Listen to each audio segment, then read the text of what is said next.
cryptic reasons to want to test you for 5 for some reason. And then she threw a lightning bolt at us. Which you counterspelled, yes. So it's now your turn. Oh, okay, that was like the surprise round? Yeah, pretty much. Oh, sorry. I would have prepared something.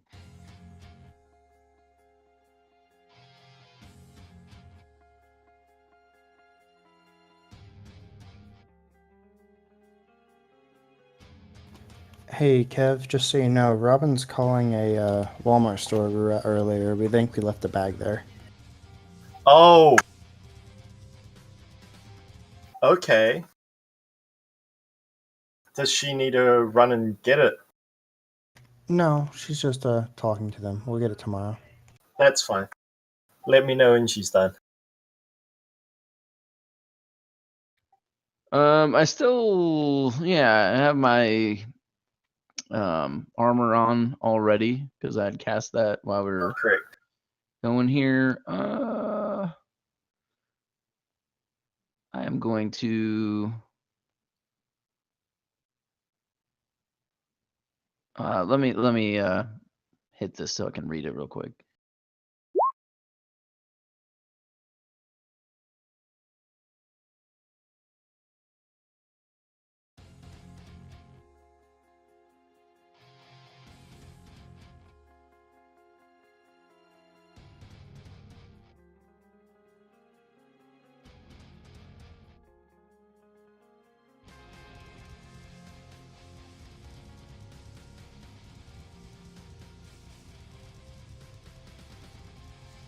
And I also need to read something as well.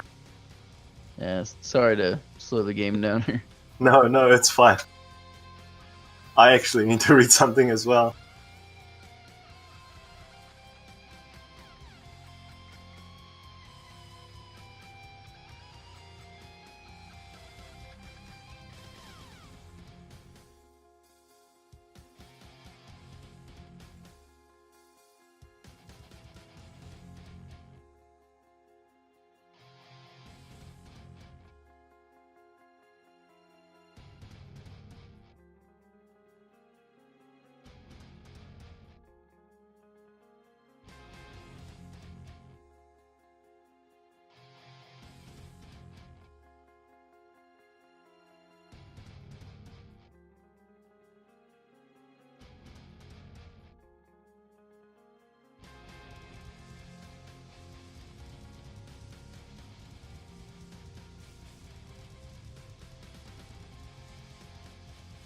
So, what are you doing? I'm going to cast this on her. Okay. Crown of Madness must use its action before moving on each of its turns to make a melee attack against. I wish I would have read that ahead of time.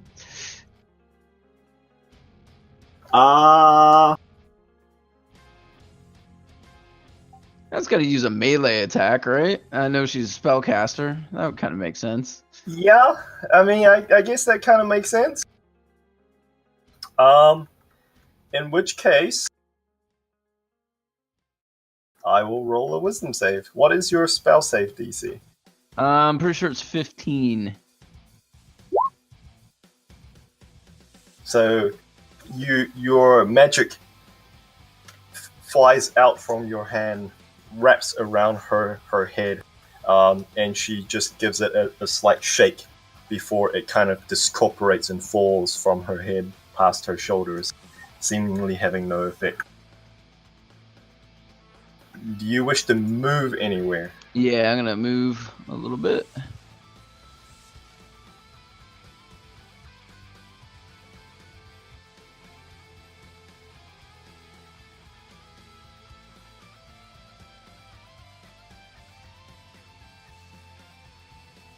That's as far as I can go. All right. Thalia, it is now your turn. My turn. She's most likely a hell of a lot stronger caster than I am. Well, let me look at that. I would say that's a safe assumption.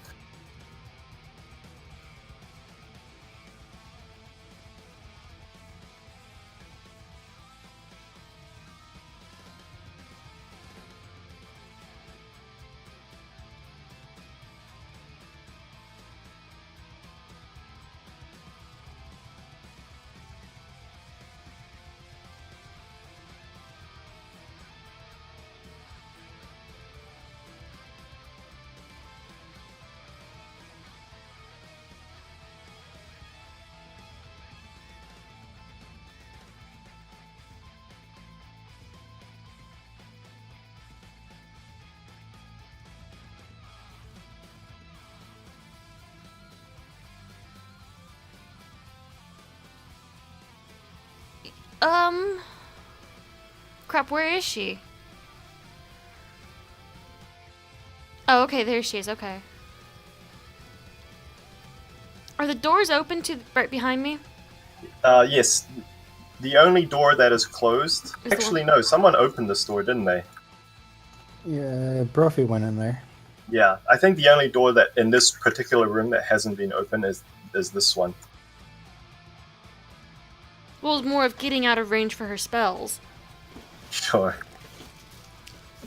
Thalia's gonna hightail it into the hallway.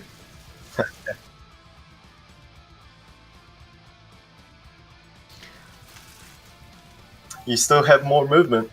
I know, but that she's gonna stay there for now. Okay.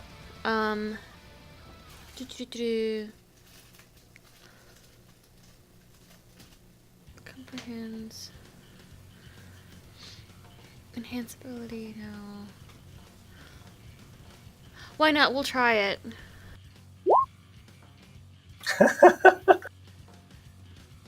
So what exactly do you say to her? Oh, I don't know yet. Let me look at the table really quick.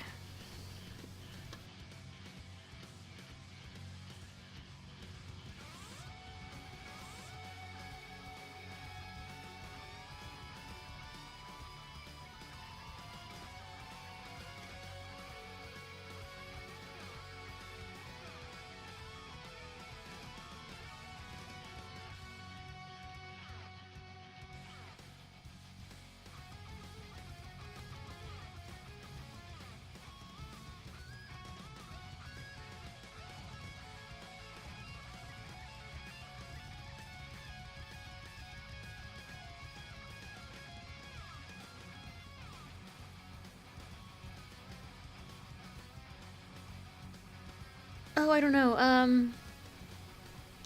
You know what? Since she's a ghost, or at least we think she's a ghost, I hope your death is as pleasant as you are. Yeah, you see her, your magic catch, and you see her wince slightly, as it seemed to have some effect on her. Okay, it has disadvantage on its next attack roll. Correct.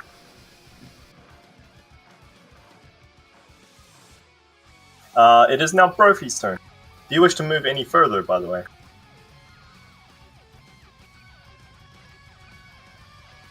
That actually should have been another D4.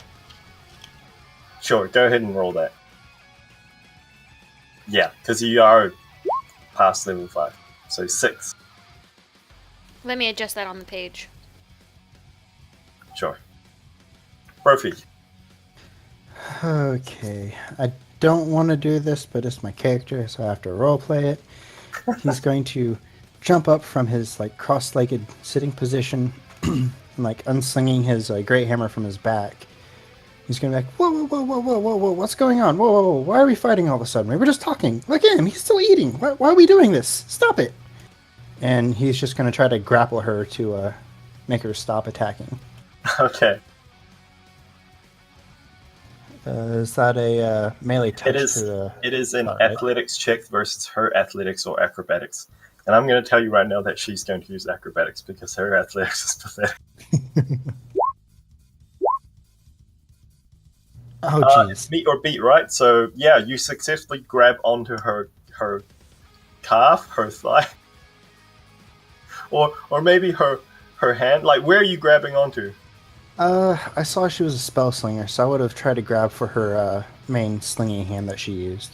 Okay, so she appears to be casting with her left hand, and in her right hand she's holding a short blade, almost like a knife, with a curved blade. So are you going for the knife hand, or are you going for the free hand? You know what? Because I'm close quarters, I'd probably go for the knife. Kind of self-preservation first. Okay, sure. Obadiah, it is now your turn. You couldn't even let me finish my bloody sandwich. I'll kind of like push off from the table, super annoyed at like he's dropping the sandwich on the plate. And then he's gonna unstrap Griswold's revenge from his back and take a shot at her. Okay. Since he's really annoyed, he's gonna sharpshooter it. That is a miss.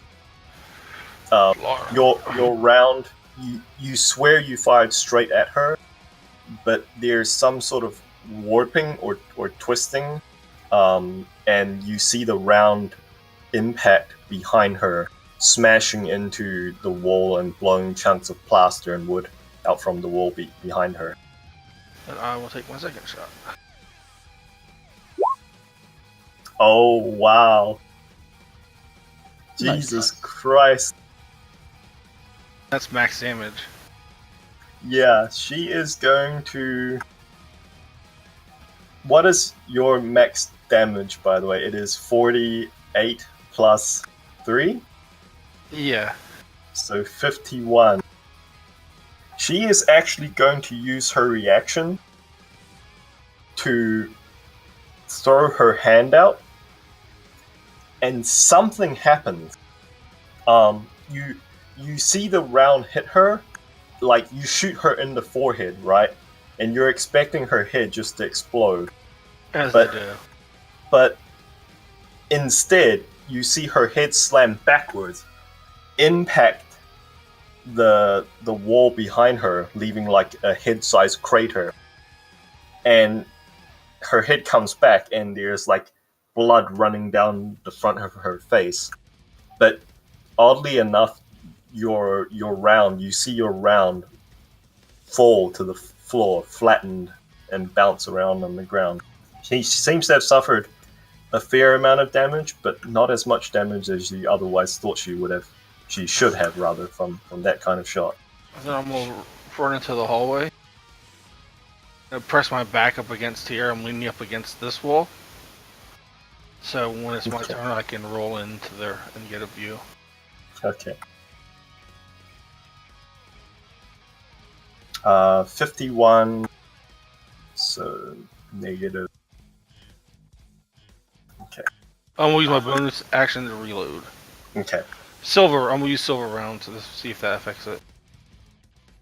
All right. For her turn, she looks down at Brophy and says,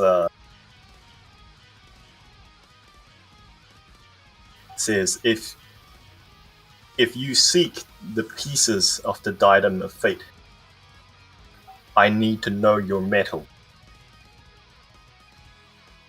Metal, as in no, she doesn't say this part.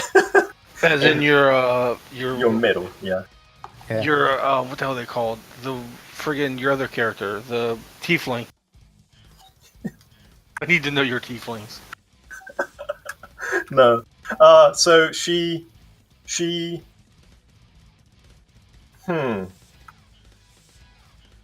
Jesus, I wasn't expecting a fucking crit. That kind of hurt. She is going to attempt to break your grapple. By folding her arm and rotating her arm using pivot motion, and much to your surprise, she's moving with inhuman speed, like extra fast. Actually, I should have rolled some. Yeah. So it's your athletics check, I believe, versus her acrobatics. So yeah, it's meet or beat. So yeah, she manages to twist just out of your grasp, and as you like reach after her to maintain grapple on her forearm, she whips her blade back with inhuman speed and attempts to cut you across the front of your forearm.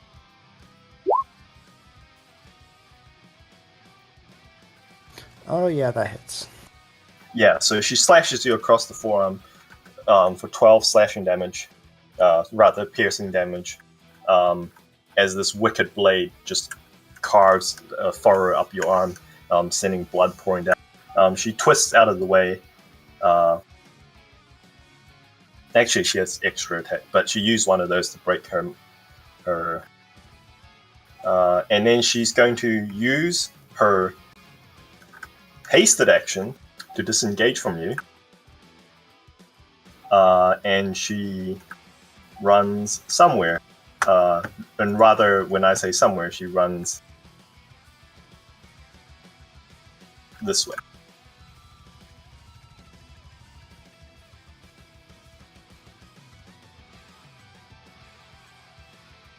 And by which this way I mean she ran past the store, through this doorway, and then none of you are inside of her, so you have no idea where she went from there. It is now Milo's turn. Milo would just tell that she went out that door and that was it. So yeah, although I think Thalia and Obadiah saw or heard her run through this particular doorway.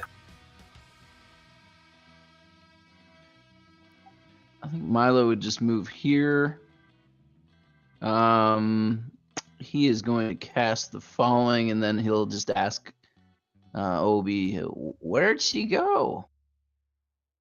Is this door open? It is. And if I had seen her through there, Thalia would actually point because she could see it. Nice. Who are you casting it on? I will cast that on Obi. Okay. Thank you. Thalia's actually going to say, if she was here to test our metal, we don't need to follow her.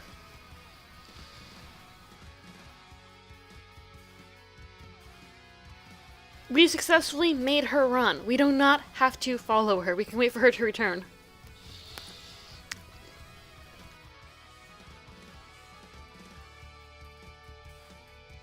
Alright, is that your turn, Milo? That's it. Alright, so Thalia says all of that. How do you guys respond? I'll give you a moment since you're not immediately under threat. Thalia goes and sits down at the table. As far as Brophy's concerned, he went immediately from babbling and trying to stop her to completely silent. His hammer slams to the ground, and you just hear a horrible low growl coming from him, and he dashes through the door. I think the little shit's right.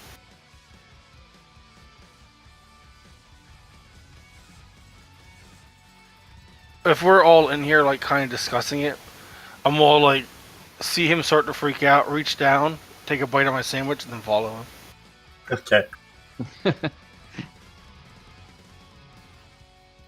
I guess I'll do my movement here. Thalia sighs and gets up and goes through it up this hallway. We're still in turn order, by the way. I'm just saying. You guys have a bit to talk amongst yourselves. And I accidentally shifted the map. God damn it, stay still. Yeah, there we go. Now I'm back here eating my sandwich. We were just resetting to our positions. No, it's all good. So yeah, Brophy, you ran into the hallway and you heard footsteps coming from, rapid footsteps coming from, fading from this doorway here. Can I go ahead and move them? Sure.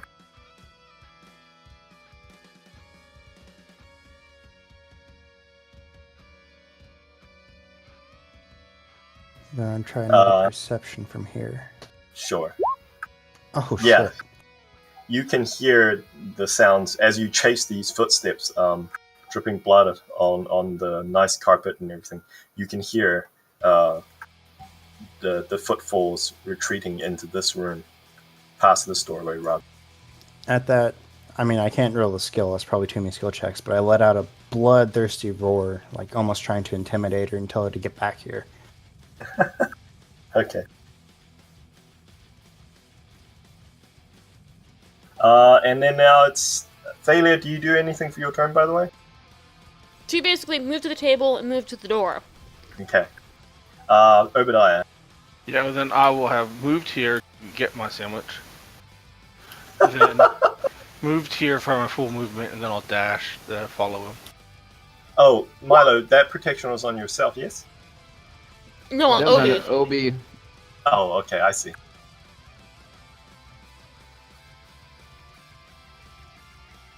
Not that you need to, by the way, but out of curiosity, are you specifying any particular type? I guess I have to, either good or evil. I don't really know which. I'm not. No, you type.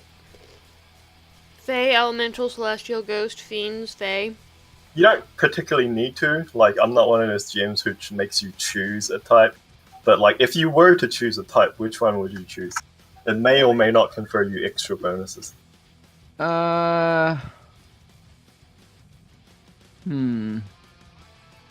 If she was good, she would have let me finish my bloody sandwich. I don't know. Faye? Okay. You're done, Obi. Yeah, and I dashed to get here. Alright. So, I'm just gonna remove Seraphina for now. Like, she's obviously preoccupied with something.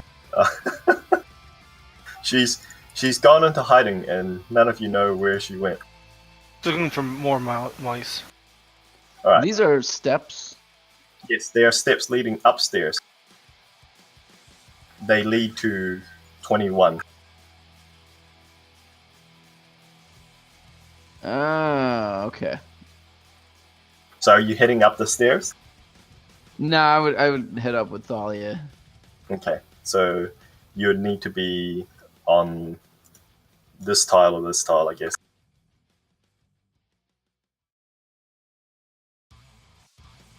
Alright, so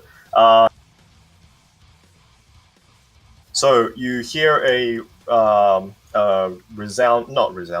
voice that echoes from several different rooms, almost like as if some magical effect is throwing her voice around, deliberately trying to confuse you as to which direction she is in. And the voice asks you, the voice rather conversationally talks to you and says,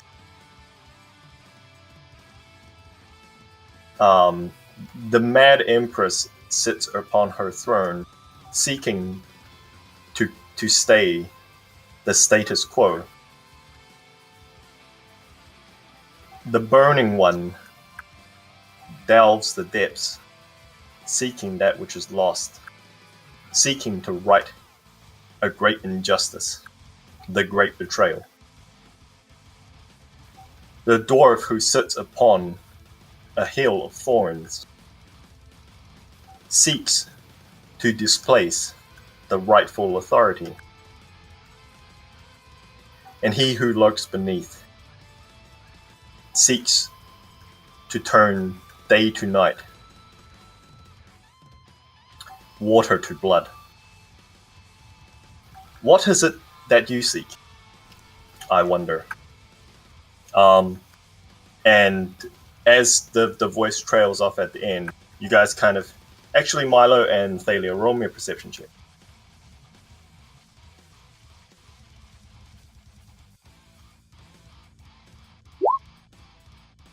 Oh, really? Okay. So much to your surprise,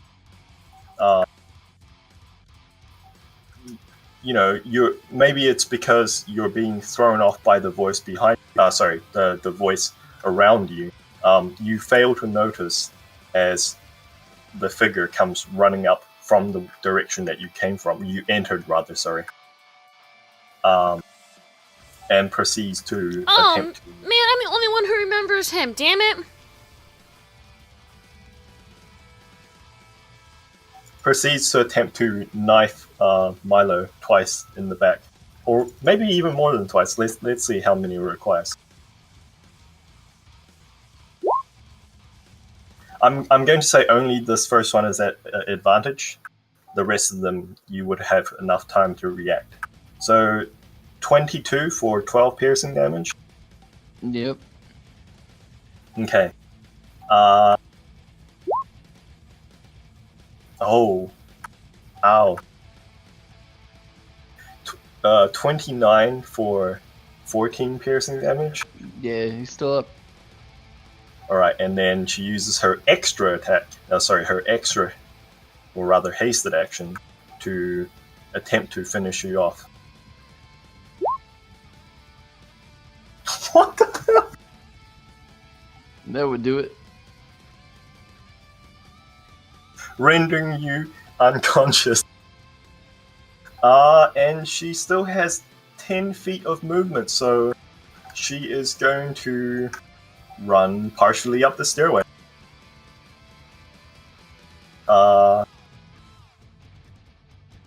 Looking menacing, well, not menacingly, looking with a rather flat, almost like assessing gaze upon Thalia, as if to see how you're going to respond. Milo, would you like to roll a death saving throw? I don't really have a choice. 1 second.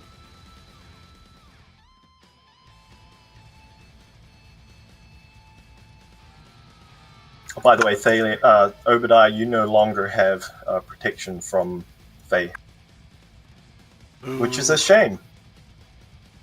Was that right? I will tell you after the decision. Okay. Where's death saving throws? I thought we had one.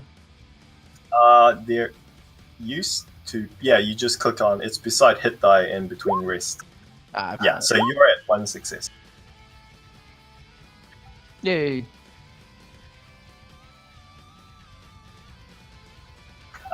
In Thalia.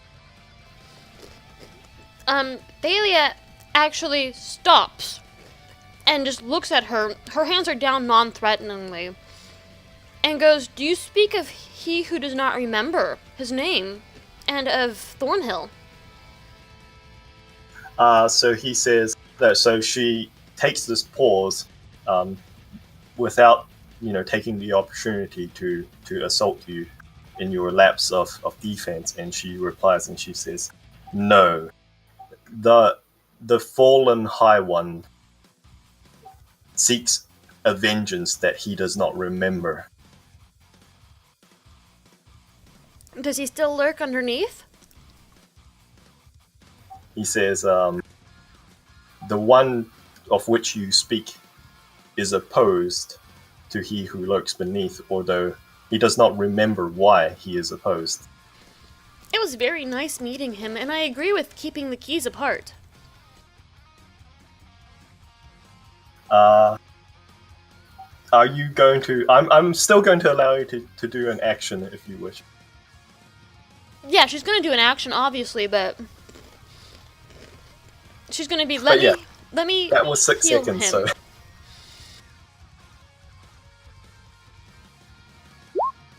To Milo, just gonna reach down and touch him. Alright, so Milo, you gasp awake as the worst of your near fatal wounds. But I keep a hand Closed. on him, keeping him down. Okay. Brophy, it is now your turn. Okay, so that I could see clear straight down to where she was, right?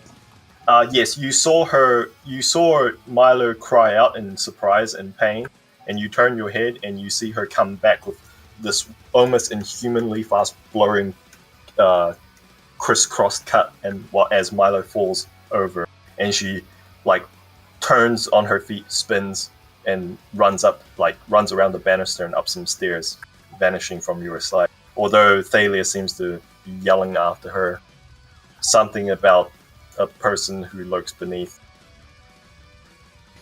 Okay, I'm going to take this opportunity from seeing her to go into a rage. Okay. And then I'm going to move down. That's 30. Can I make an athletics check to try to jump up, kind of Sure. right beneath her on the stairs? Sure. Since I'm in a rage, I get advantage on any strength-based skill checks. Sure. Yeah, easily. You jump, leap, and vault over the banister, landing with a thud right beside her. Do you still have movement? Oh, right, you dashed.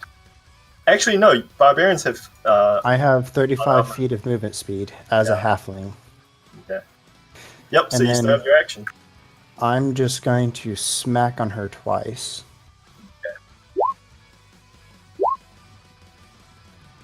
Surprisingly enough, your smacks, your first one misses when she kind of twists with inhuman speed out of the way. Your second one, as it comes back around, hits into her body, but whereas you expected your axe to carve into her robe, the kind of this ornate dress that she's wearing, instead it hits into some kind of field, a shimmering energy, and just glances off and embeds itself into the wall beside you without managing to strike a single cut across there. Well, that's disappointing, but that's all I can do. Obadiah. I'm going to assume I saw him hauling behind in there and all Yeah, this. you saw him like roar with rage and start tearing ass back the way you guys came from. Going here. I can, even though she's elevated a little bit, I can still shoot her, right? You can, indeed. Alright, I'm going to use a grit. And do this one. With 23. 23. And she's hasted. 23 is not enough. You see her. You fire at her, center mass, and you know it's going to hit. And ridiculously, like nothing you've ever seen before, you see her cut your round from the air and using her blade deflect it into the wall beside her. You suspect it almost would have hit until she brought her blade to interpose between it. And her blade rings with this kind of airy, pitched tone, almost like a tuning fork. Then I will shoot at her again. Are you using another grit? I That am not. does hit. So you fire again. This time she tries to clip the other bullet out of the air, but instead of deflecting it enough, this time it clips her on like the side of her body, and you see a blood smear splat into the wall behind her, dealing 20 damage. Jesus fucking Christ! It's also a silver round. I don't know if that helps or makes any effect. Not as far as you can tell. That's what I needed to know. And that's my turn. Okay. It is her turn. She is going to...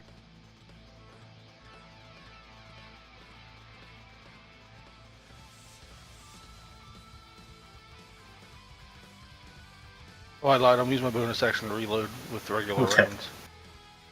She is going to flick her blade out at Brophy, but you go to duck her blade, and it turns out that it's just a feint, and instead she attempts to grab onto the arm which she cut before with this hand that has like almost fog pouring off it, and she's going to cast Vampiric Touch at 4th level. That's not very nice. Does a 14 hit? I gotta make sure that when I'm in a rage, my AC doesn't go down. No, because I'm not a frenzied, so it misses. Okay. So yeah, you manage to twist out of her way as she attempts to grasp you with these chilled hands. You see her, the corner of her mouth tick upwards, almost as if she's acknowledging something.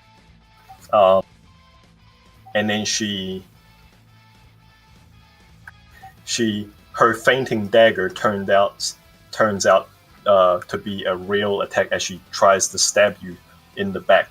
Her arm overextended over your shoulder. 12 misses, yes? Misses. Okay, and then with lightning fast speed, she brings it back across and tries to cut you across the belly. Actually, no, you can't. Vampiric touch is an attack. It's a spell. So instead,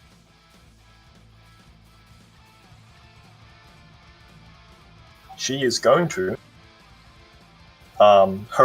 this mist that's coming off her hand suddenly starts to, as she withdraws her hand from attempting to grasp you, this mist that's coming off her hand starts to billow, spilling from her hand, almost like a giant fog machine, rapidly filling the surrounding area with fog, and you kind of like wave your hand to clear the fog to attempt to see if she's there. Attempt to clear the fog to regain line of sight of her. And when the fog dissipates, she's gone. Well, that's not nice. 30 feet. Is that far? Okay. Alright, it is now Milo's turn. Milo, you are prone, but conscious and in pain. I'll start by standing up. And, I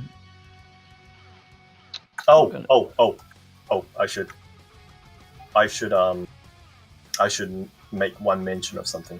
At the top of the order, at the top of the round, all of you, but Milo, you specifically, and Thalia rather, those of you who are magically inclined, feel a ripple throughout the house, a sensation of some sort of shift or a magical energy passing through the house. Bloody magic. I just feel a sense of that. I don't innately know what that is. Thalia's Roll me an curious. Arcana check. Yeah, Thalia too. Sure. Anything Obi doesn't know, he just assumes is magic. He's normally right. Let's roll slightly better than Milo today. So Milo, you can tell that something that drew on like an ambient magical field, just drew on the magic field, rather, the weave. Thalia, you suspect that you're probably within, like, certain creatures, when they inhabit an area for long enough, the very land itself becomes attuned to their will, and they can influence the very land itself. You suspect that something like that is going on here, where as to the particular of exactly what just transpired, you're not exactly sure.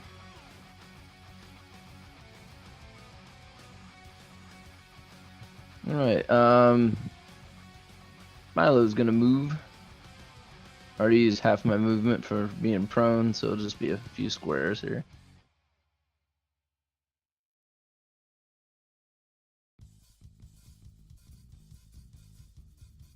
I think that's it.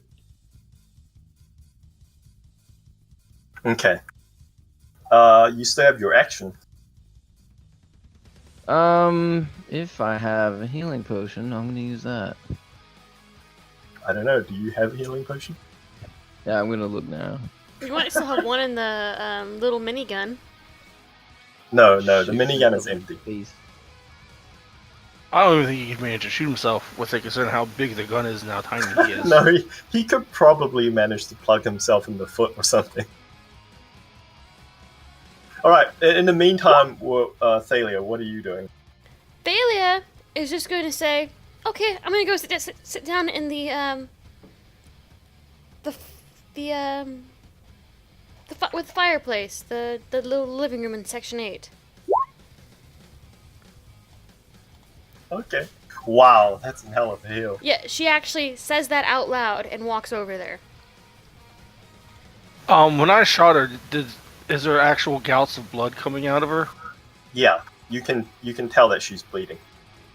Okay. Although, unlike others that you've shot in the previous past, like who are, hunched over, clasping at her wounds, she seems to be ignoring it just fine. If she bleeds, you can kill it. I say we hunt it down.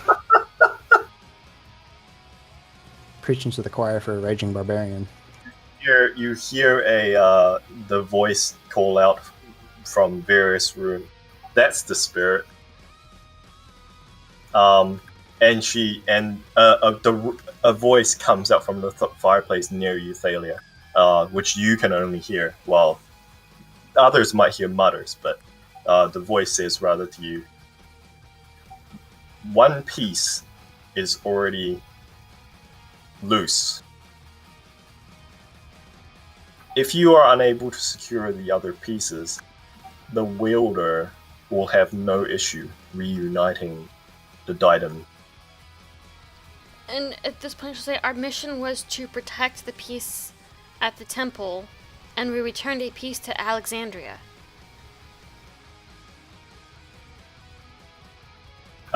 Yeah, but that's 6 seconds, so... Brophy, what are you doing? Blarg, charge! So Charge through the mist. Alright, so you go upstairs. I will actually straight move you down here.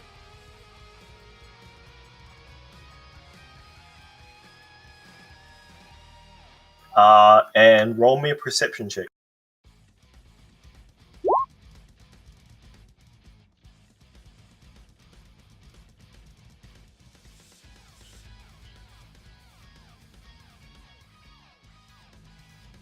The map.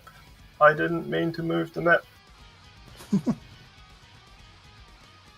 Alright. That's okay, we'll recenter ourselves again.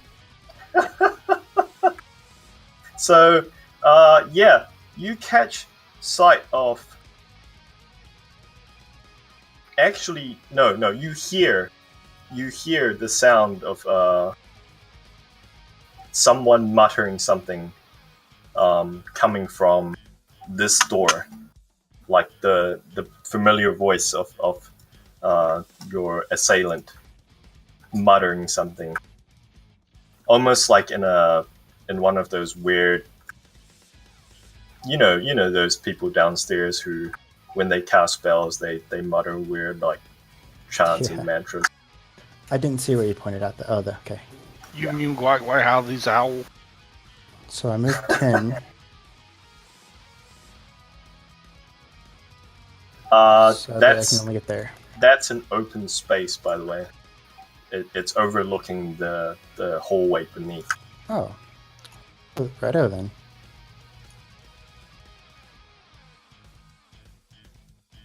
What kind of DC would that be to jump? Well, how far can you long jump? I'm not sure, but I got a +6 athletics. Let's see. Long jump. You had a running start, so you can jump up to your strength score if you moved at least 10 feet immediately before jump. So my strength However, score is 17. if you had, say for example, a ring of jumping, you could jump triple that distance. So theoretically, since my strength score is 17, I can clear that hallway with a good enough jump. The hallway is 20. The gap is 20 feet across.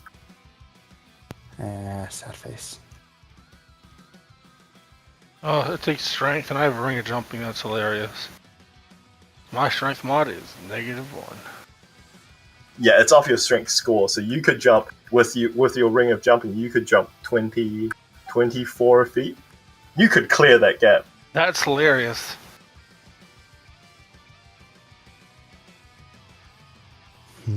Well, I've got no other choice. I guess I'll just double move. So I move 10.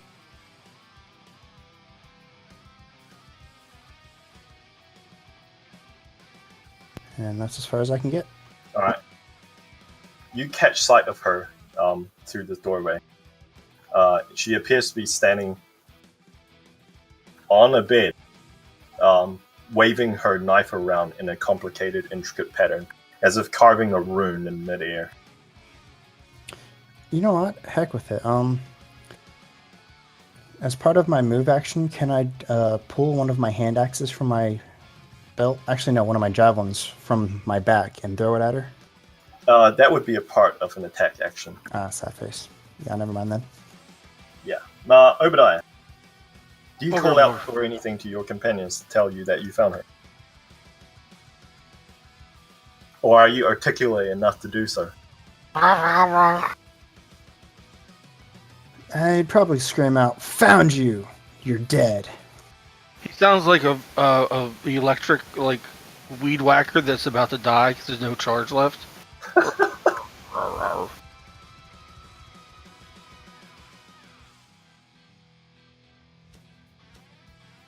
Okay. How high up is this? You know, screw it. I'm just gonna run up it. 1, 2, 20. Drag me. Heading up. Which puts you up at the top of the staircase. I'll put you there. And then I'm going to take my... Let's see. I have 10 feet of movement left. I'm going to... Oh, let me see it real quick. Because I really want to do it.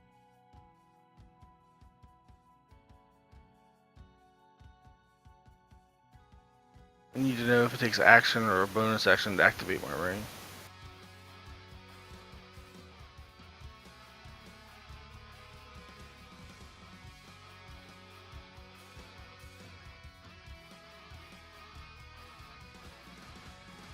Oh, what's up?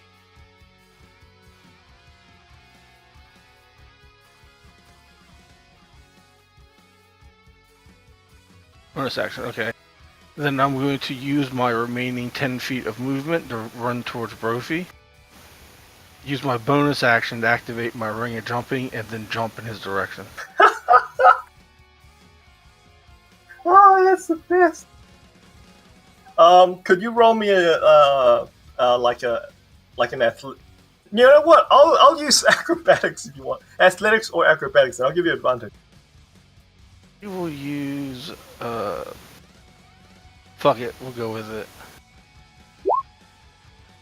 Yeah. That's the So best. yeah, weirdly enough, this let's say this rather rotund individual, weirdly enough, makes this rather acrobatic dive and twist in midair, and then lands on the opposite side. It almost looks like it defies gravity. Like the chick from Matrix that jumps through that window when she's being chased by the agent. Yeah, pretty much. And that's my turn. Okay.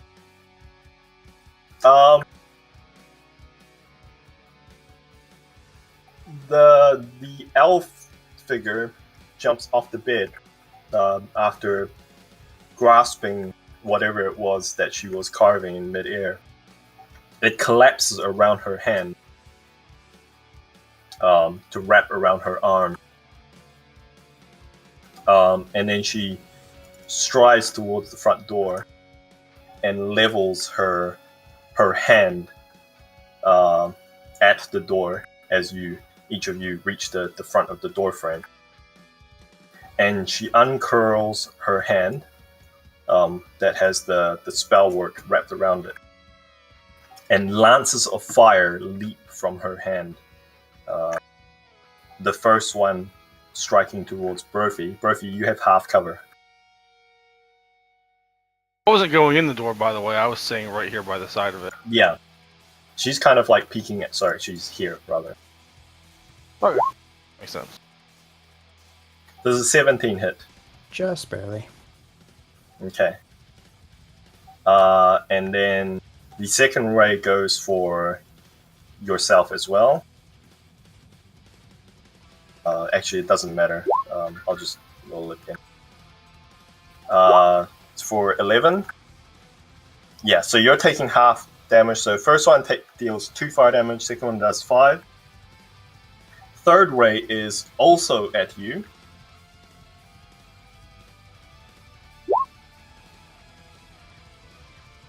For 4 fire The damage. second one doesn't hit unless she has advantage.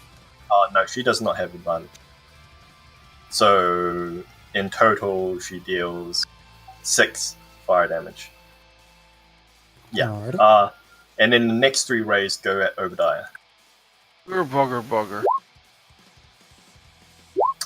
Misses completely, utterly. Thank God, that would have hurt. That hurt so bad. Second That'll one hurt.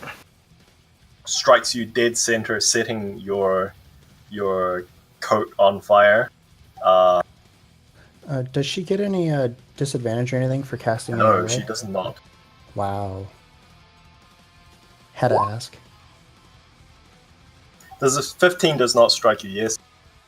Correct. So these 3 rays lance out from you. One just goes clear over your head, hits a chandelier, sending it falling, and smashing into the hallway beneath, sending crystals and such flying every which direction. The second one strikes you dead center.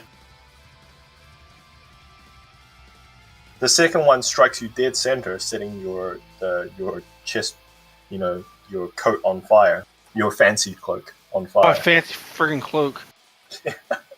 Now you're mad. I am mad. The third one, you duck out of the way, and it hits the banister right behind you, sending splinters of flaming wood raining down in the hallway beneath. She runs through the doorway, jabs out quickly with her kris at your thigh, Obadiah. That hits. For 13 piercing damage before vaulting over the side of the banister down into the hallway beneath. Brophy, you get an attack of opportunity. I don't. You are not holding a melee weapon. God dang. I could pull up clunker with the back end of my gun, but if not, Sure. You can make an improvised weapon attack. it's just like a strength, right? It's just strength plus d20 plus strength without proficiency. Okay, well then. So you smash apart the banister that she's vaulting over without managing to clip her, while Obadiah comes back with a rifle butt swing and just hits mid-air as she plummets into the hallway beneath her, lands with a roll, and runs into the hallway to the west. This one is just too darn fast. But you move.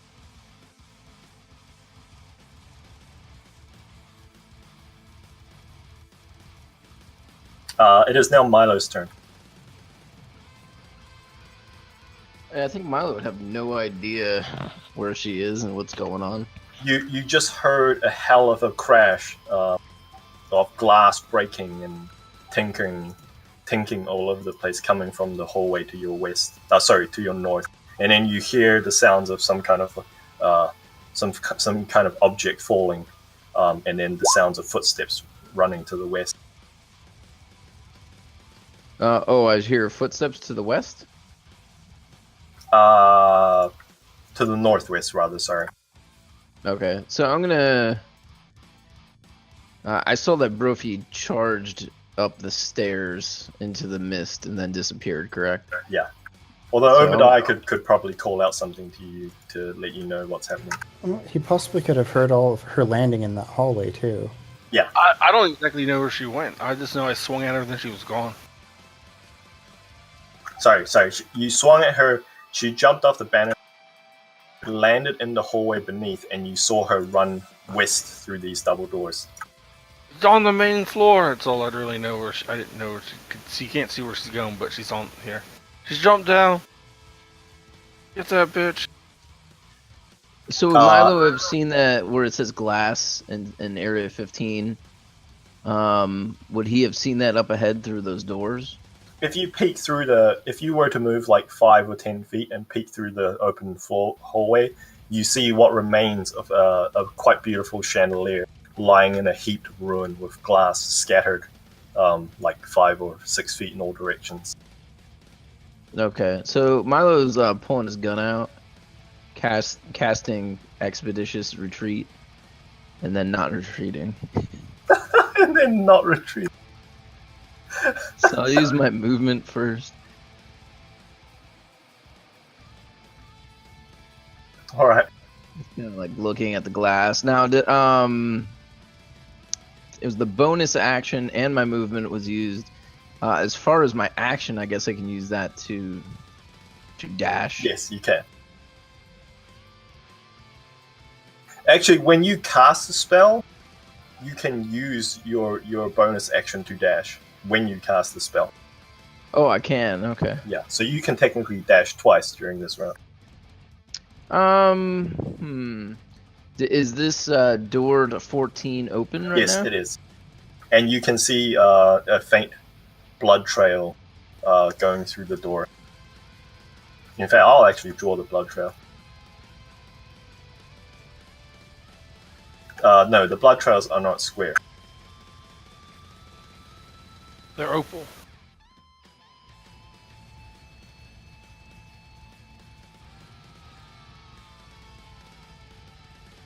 You know, I'll just draw it freehand. Yeah. How's that? I think it's pretty good. I see it going through and then a little bit to the south. Yes.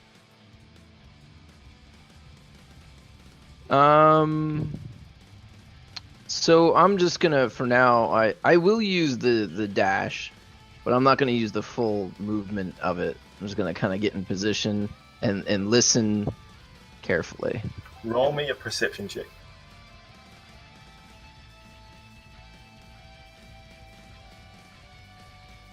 So are you holding your action to do something in particular? No, I'm using the dash action because I used all my movement to get there, so I'm kind of going in the corner over there. I'm just listening, so I'm. You would have had a bonus action dash, right? So you still have your action. You would have moved 25 feet. You would have used your bonus action to dash as part of Expeditious Retreat. And then you still have... Okay, so I used my movement, I used my bonus action, which included the extra movement, and then I got my action. Correct. And that's what I would have done because that would have gotten me... Like, I don't see her before I use that movement. Like, I don't see her in 14. I just see a blood trail, right? Yeah, you do. And if you peek through the doorway, you can kind of make out that the blood trail continues southward. Oh, okay. Yeah, I'm just gonna need that. That's what I'm gonna do for right now. Okay, roll me a perception check, just in advance. Okay. Thalia, you're enjoying the couch. In fact, as you sit down on the couch, you feel the seat cushions move, and the seat back kind of mold itself to your form. And it's pretty comfortable.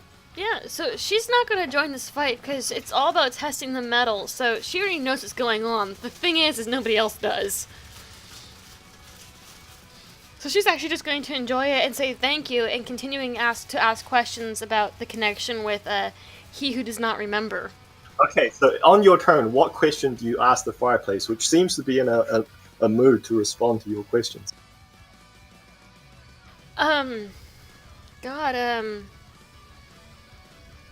She would basically want what's going on. She hasn't heard of the guy who lurks beneath, or the other person that they were talking about. So when you ask who is, I assume you ask who is this person that you refer to as he who lurks beneath. Yes. And the voice says, A fallen champion from a forgotten age, high priest of the Dark One.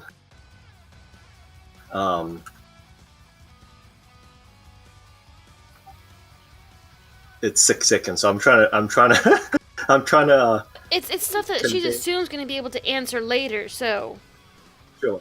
But she finishes off the 6 seconds, the line by saying,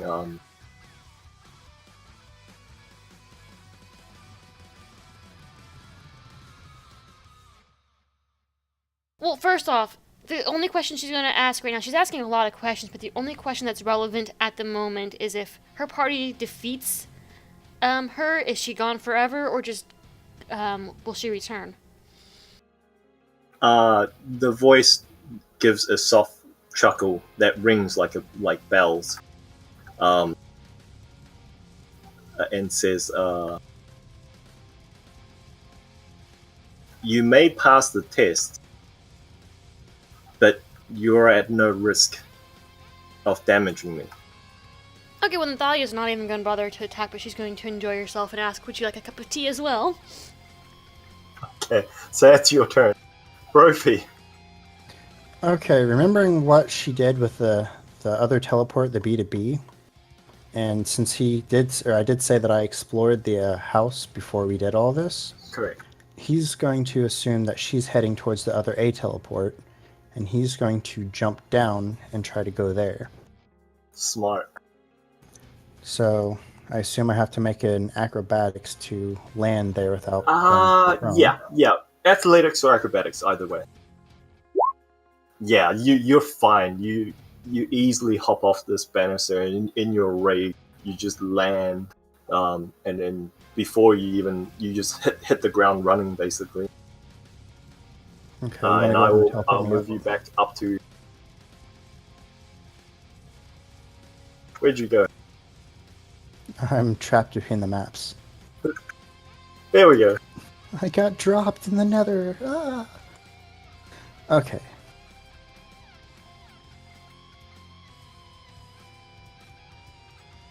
I see you skirt around the broken glass, or do you just rage run through it? Oh, I don't even fucking care. I run through it. Roll me a Constitution check for running over broken glass. Yeah, you're fine. A bunch of broken glass pierces your foot, but you just ignore it as you leave these tiny halfling-sized bloody footprints over the fine green rug. At this point, I want to make a perception check to see if I'm going to double move or just wait here. Okay. Roll me a perception check. Oh, God.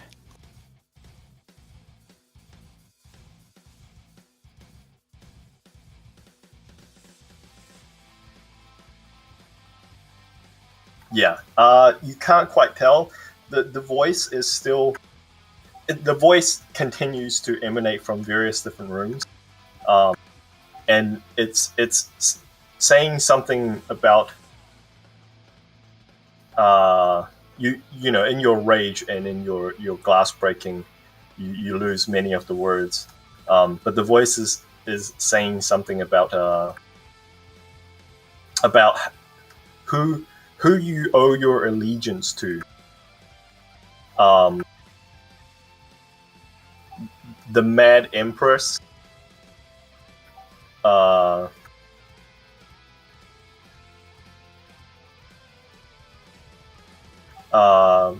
The Mad Empress, the Sunstalkers,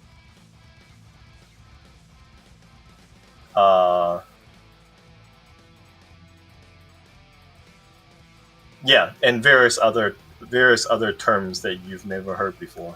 Stuff I just really don't care about right now. It's not important. Stuff that you don't care about because you're angry. Are you planning on continuing to dash, or? Yeah, is this a door right here?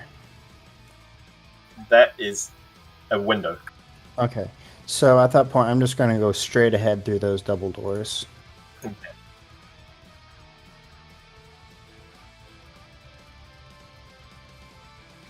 And that's it.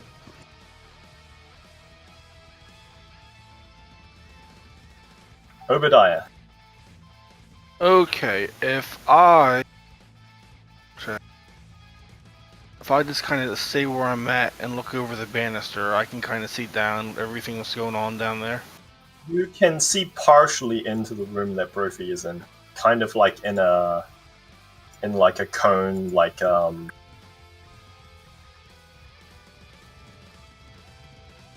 that. Okay, okay. Well, and that's where I think she is. So I'm going to bonus action first to do a little bit of this. She does not play nice. Let them know I'm going to restart my Discord. I can't hear anything. Okay. Okay. On a second wind, get 14 hit points back. Okay. And then I'm going to ready an action, ready a shot. I'm gonna stay up here, and if I can see her at all down there at all, within my view, I'm gonna shoot her in the friggin' head. Okay. It'll be a sharpshooter, but not grit. All right. Which brings it back around to her turn. She does something extremely irritating. To each of you. So, from this doorway,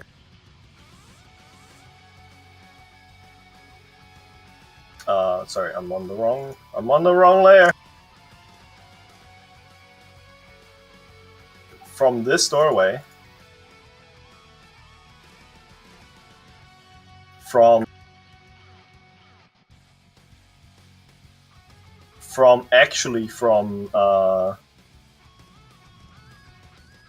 this hallway, Rum,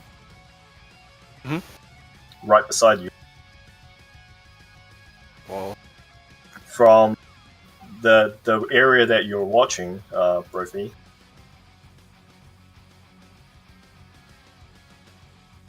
And somewhere you hear Seraphina cry out.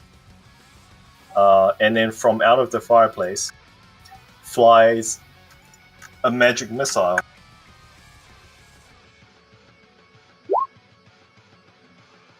Dealing each of you 2 hit points worth of damage. I think I took more damage running through the glass. Yeah, which you take 1 hit points of magic damage, force damage. Do I take any damage? Yes, you take 2 hit points worth of magic damage. As like a magic missile arcs around the corner with almost heat-seeking capacity, strikes you directly on the forehead. It doesn't actually hurt you that much, but it's almost like as if someone is taunting you. And then she moves somewhere.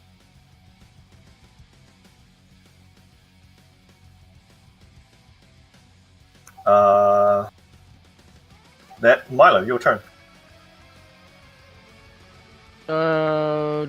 He would.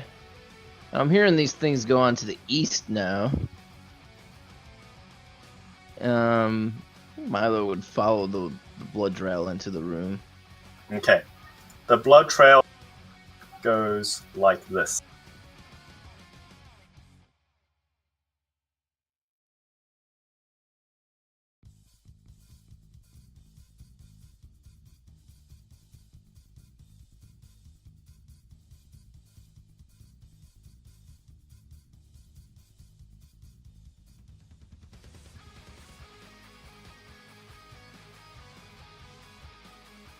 And I would use I've used my bonus and my movement and then my action. He'll try to jump up on the table. Yeah, you still have like, I think you still have like 15 and 25. You still have like 10 feet of movement from your dash. Yeah, and then you get there and you'd still have your action, but that's about it. Oh, okay. Well, Hey, expeditious retreat, man. It allows you to move fast. that's pretty good. Yeah, so I'm gonna continue to follow the blood trail. I guess to 2 it looks like it's going to. Alright. The voice in the fireplace asks you, Thalia, instead of you asking it questions, it Okay. asks you, what is your ideal? Sorry, no. What is your idealized view of the world? If you had the power to remake reality, to seek your purpose and your vision, what would this reality resemble? Or what would it not include? I guess a world without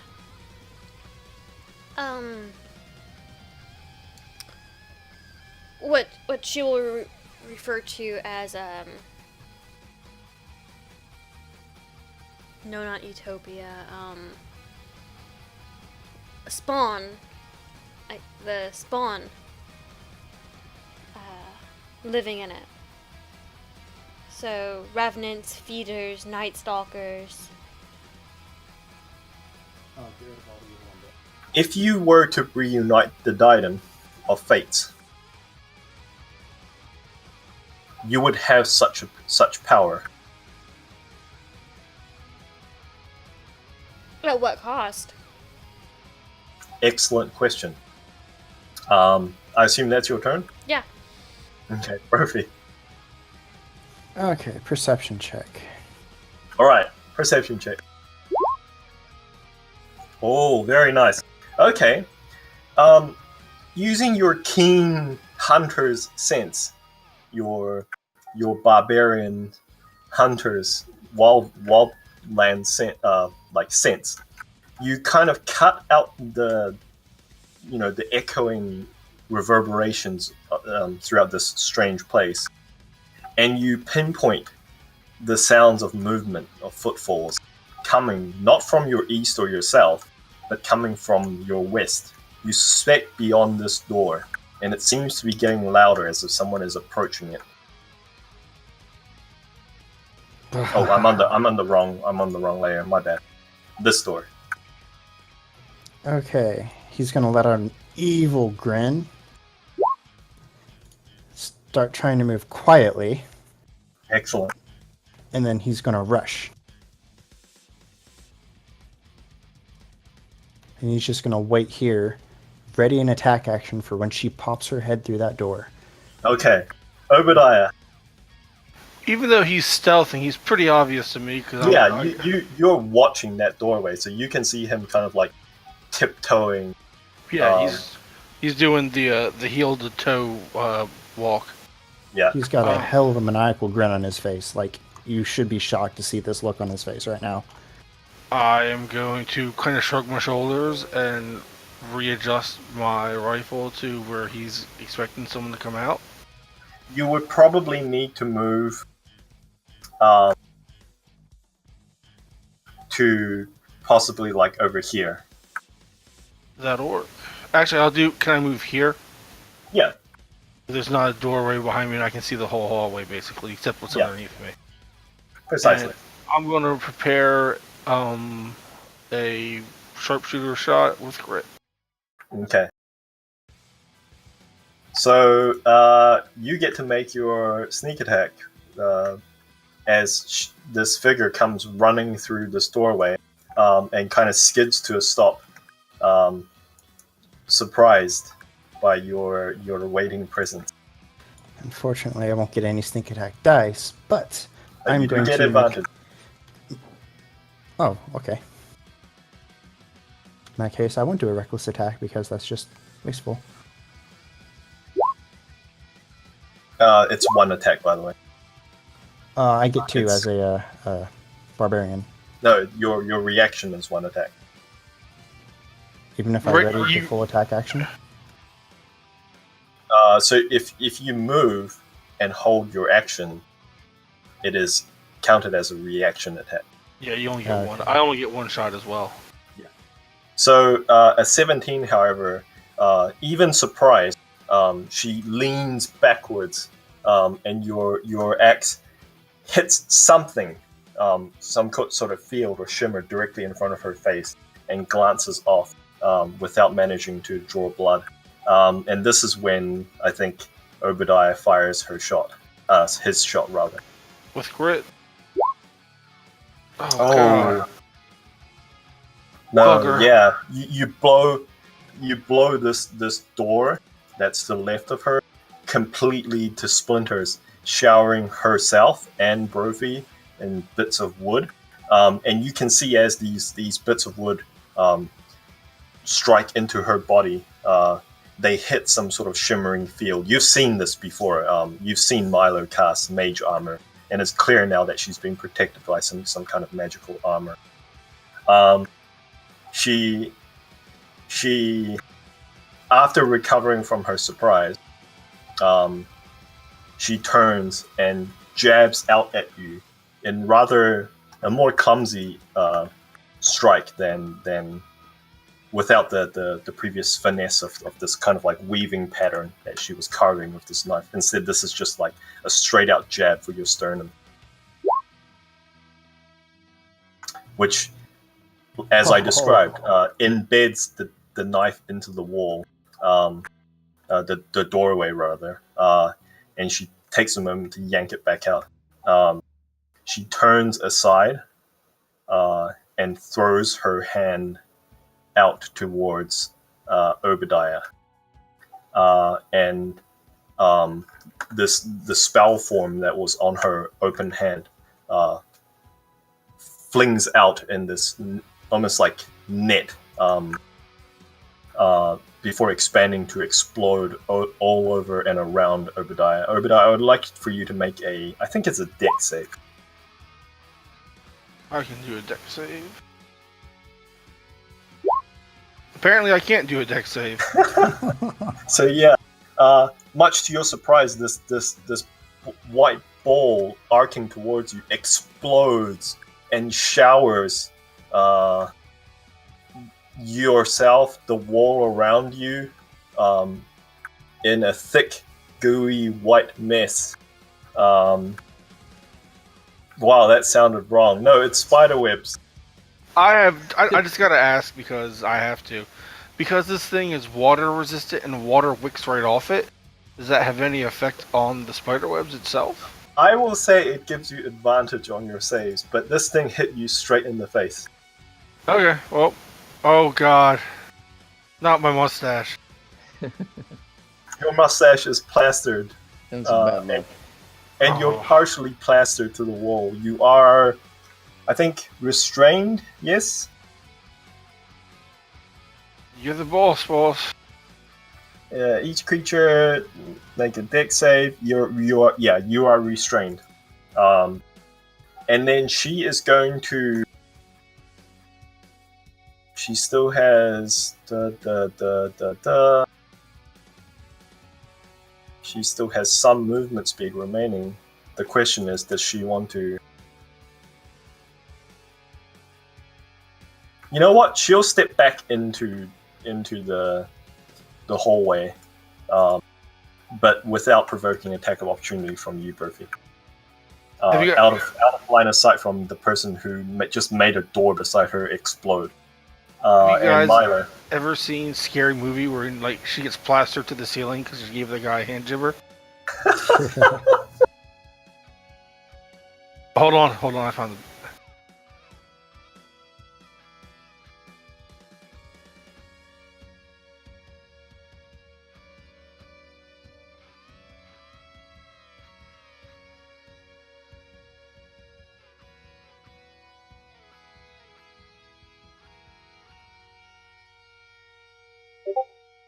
There we go.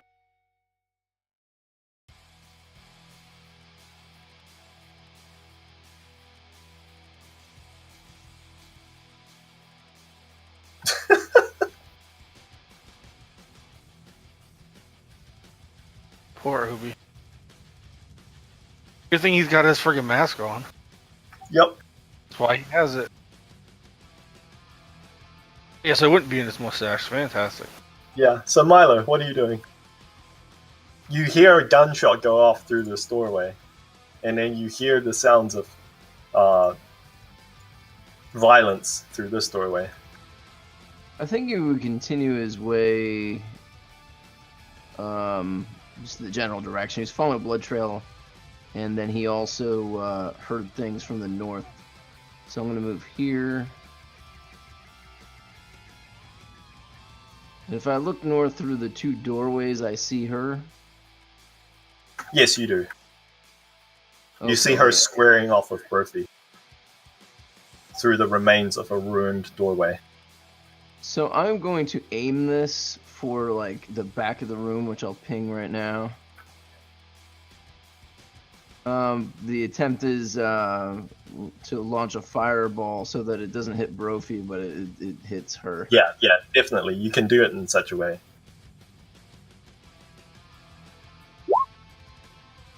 Nice.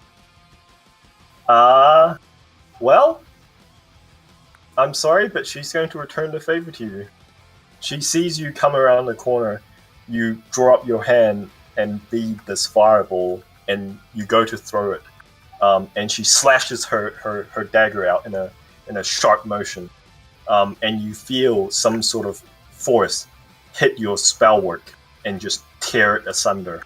And the little speck, the little ball wicks out without doing anything. She uses her reaction to cast Counterspell.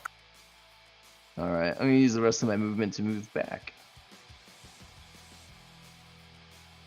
The voice asks you, Thalia, Okay.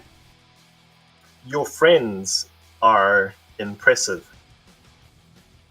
They would serve as great protectors of the diadem.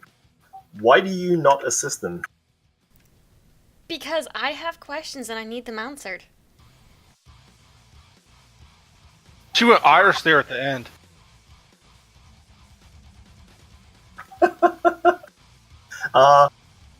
Then ask. Well, that's what she's basically doing, and she's asking questions and waiting for answers. Yeah, so what is your current question? Well, she's still going to go along the lines of questioning about the diadem, those who want it gathered and those who don't. She basically just wants a history, and she's like, you don't have to answer everything now, but I'd love to have answers later. Yeah, so the voice of the fireplace seems to be asking your most immediate question. What is the diadem? The diadem is an unknown artifact. Some have suspected that it is the embodied spirit of a great seer. Others say that it is the tool of a long-forgotten deity. The only thing that everyone agrees on is that the diadem in the correct or incorrect hands is the most powerful artifact in the known realm. And that's as far as it gets during this short interlude. Brophy. Alrighty. He's just gonna step around to where he can see her again Okay. and wail on her with reckless attacks. Okay.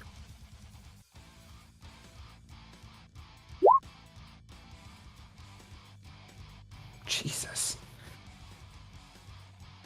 Can't win for losing. You get two reckless attacks, yes? Sorry, you get 2 attacks. I keep thinking you have 3 attacks for some reason. I think there's when he feats a higher level, he can use a bonus action for in a third attack. Yeah, so you're swinging for her, and she is flicking out with her blade. She seems to be doing nearly all of her defensive work with this tiny little curved dagger of hers. And each time you bring your axe in to strike at a blow, she intercepts your blade and just kind of like deflects it just enough so that it glances off either her mage armor, or she just twists out of the way directly. And in this flurry of blows, you just chop like holes into the wall beside her, holes into the floor underneath her. But she managed to avoid all of your attacks. Do you do anything with the rest of your movement? No, not with the movement. He's just gonna scream out in rage. I know it's not gonna work, but Ah! A little Alright, more high over there. pitch. Alright, question. I'm splattered up against this wall. Are my feet touching the ground? Your feet are touching the ground, yes. Alright, because I know he knows his personal limitations with his own strength. This is what he would like to do. He is going to try to jump up and keep his legs straight up in the air and let gravity work and see if it yanks him out of the spider webs. Just let gravity grab his full body weight and yank it to the ground and see if it's stronger than the webs. You're kind of like plastered against the wall. You can try and use your boots of jumping to kind of like augment your force. Absolutely. Roll me a strength check at advantage. Okay. Come on, Biddy. Ugh. Yeah, no. Yeah, you go to jump, and this thick mucus web kind of acts like a little bit of a rubber band and just throws you back into the floor. And you now find that the brief clearance of your body against the wall has filled the backside of the wall with web, and as you come back down and smack into the wall, you find that your ass is now stuck to the wall. Oh, bugger. Bugger. And that's all I can really do. Yeah, I think it is. Is now her turn. Well, Brophy is kind of in her face.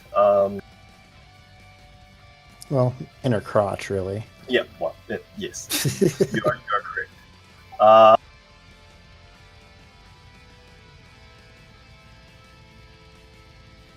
Let's see. She doesn't want to do that because that's her last high-level spell. That seems like a bit of a waste. Oh.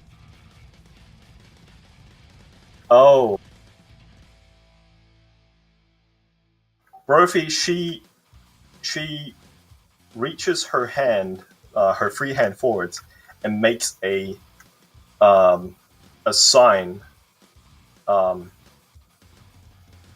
like a gang sign, basically. And she shouts a word, and this word tolls. Is it tolls? The sound of a bell ring through the house. Toll. Yeah. Yeah. So this word tolls throughout your mind, your head, and you find yourself experiencing this strange sensation. Your physical body isn't going. It doesn't feel like it's doing anything, but you feel like you're falling inwards. I would like for you to make a charisma saving throw. Charisma? Oh god, you had to pick one of my worst ones. Nice. All right, so she utters this word, and you find yourself falling inward, and you kind of flail, mentally flail, and then with a sudden start, you find yourself slamming into the ground as if you've just fallen from a great distance. You look up, and you find yourself in a snow field? No. In a white room? No. You look about you, and it's just featureless whiteness in all directions, without lines, without contrast. The only thing that you can see are your hands, your body, your gear, your armor. You have been banished to a harmless demiplane.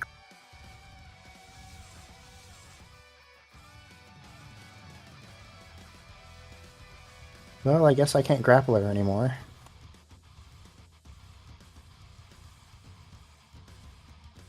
I will.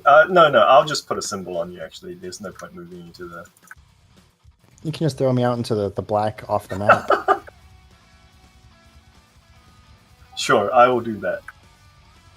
Maybe that was foreshadowing. She is going to step out Um, and she turns and looks at you, Obadiah. And she says to you, I have seen that weapon before, long in the distance past. Where did you get it?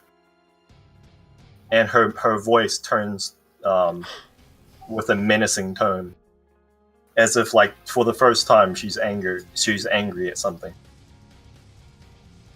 She's asking Obi this? Yes. Oh, he doesn't remember. That's hilarious. He's using the evil one's own weapon, and she's angry. All Obi's. Can I say anything now to wait till my Yeah, turn? you can. I'll You're say, just restrained. get me down from here, and I'll let you look at it real close. All right, Milo, it's now your turn. Maybe she's out of counter spells. I mean, are you out of counter spells after one counter spell? No, she's used a lot of magic though. Yes, she has.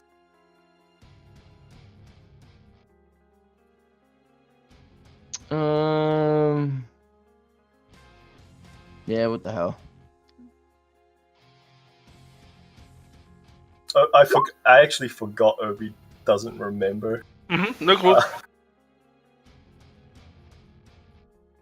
She I does remember- something curious, Milo. You've never seen this before. You expect her to do exactly the same thing, as she seems to be growling at her. She seems momentarily distracted, as she's intently focused on Obadiah, and much to your surprise, your fireball, which has just failed a moment ago. Like, this is a rookie mistake. Like, you've seen spellcasters, like, like, they never fall for the same trick twice, and if she counterspelled your first one, you'd expect her to counterspell your second one. But your fireball actually strikes her and explodes.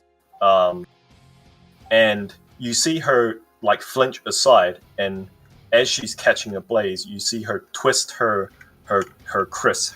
knife in a complicated pattern in midair, and you see the flames and the explosive force kind of get sucked into this glyph that she's carving in midair, and then with one swipe, she carves through this glyph, shattering it, and the glyph falls apart, and the ground around herself seems undamaged by the effects of your fireball.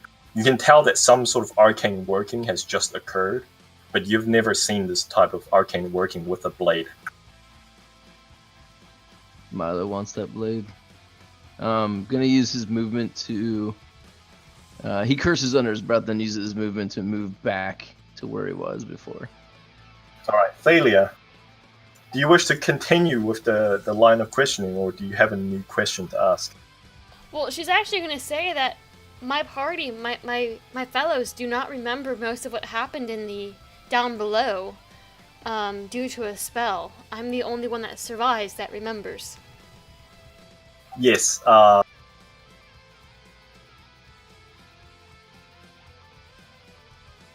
Because she could probably hear her talking to Obi.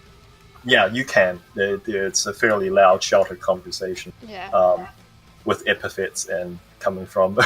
No. So her reply is that yes, the scions work for those who would like to remain the pact. Their code implores them to render those who would disrupt the pact. So at this point she would say, what pact? And then it goes to Brophy's turn. Actually, I will actually reply and answer before it goes to Brophy's turn. And I actually have to pull out a document because it's been so long ago since I've written this document. that the fact that it's finally coming up, I have to actually go look at it specifically. So give me one moment.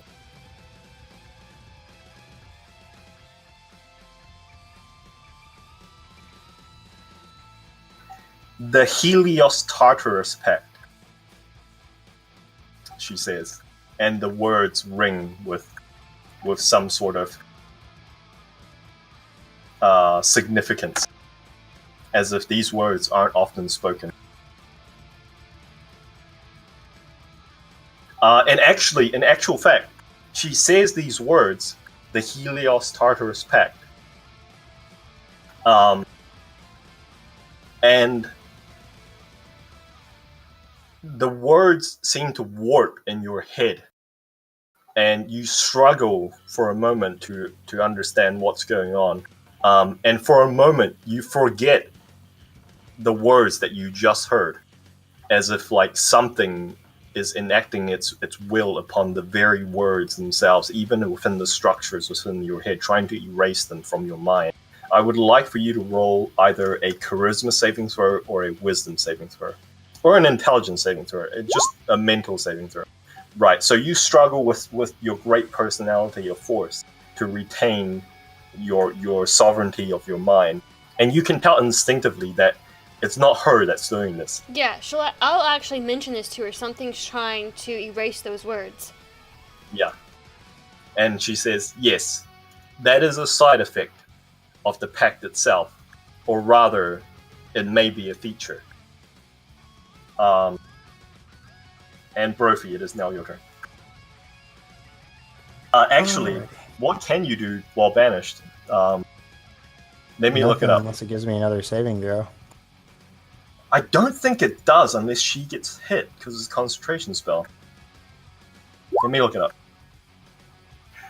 You are banished to a harmless demiplane. While there, you are incapacitated. So you're incapacitated.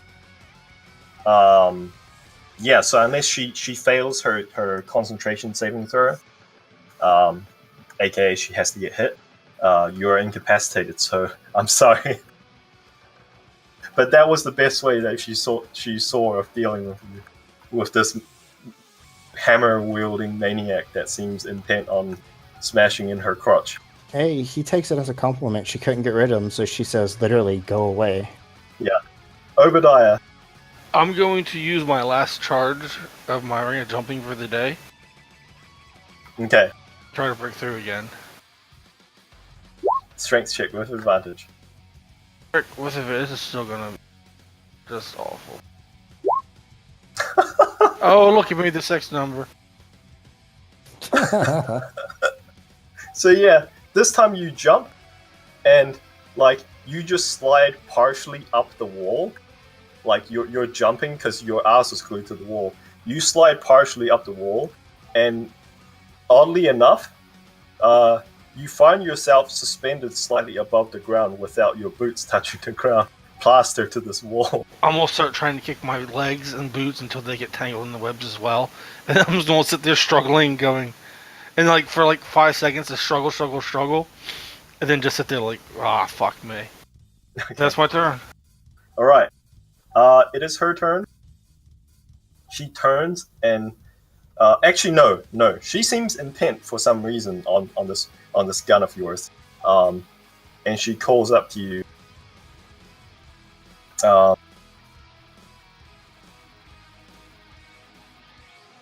Actually, she reaches down and cuts her arm, drawing a welt of blood, and then she with this blood running down her blade, she flicks it at your direction, and this globule of blood flies towards you, turning in midair into a bird-like shape. Okay. Before it splats directly in your chest. And for a moment you feel an extreme searing sensation in your head, inside your mind. And all of a sudden, you can remember all of the events that transpired in the Undercroft. You've just received the effects of a greater restoration spell. Obi or All the Milo. effects? Obadiah. All the effects? No, the effects specifically pertaining to having your memory modified. Oh, okay. And she asks you again. She asks you again, where did you find that weapon? It was made for me. By whom? Why should I tell you? Cut me down. Let's call this a tie and cut me down. She glances over towards Milo's direction. His assault, shall we call it. And then she turns and walks with rather a slower pace than she did previously. She's no longer blindingly tearing across open spaces as she was doing before into a different room. You see her enter this room, specifically Obadiah. Oh, yeah. Milo, it's now your turn. Milo's gonna move to here. And he no longer sees her. He just heard his voice. So, he is gonna use the dash action to go in the room where Thalia is. She says hi. What have you been doing? I've been talking to her. It's worked out better for you. Do you need a heal? He smiles and nods.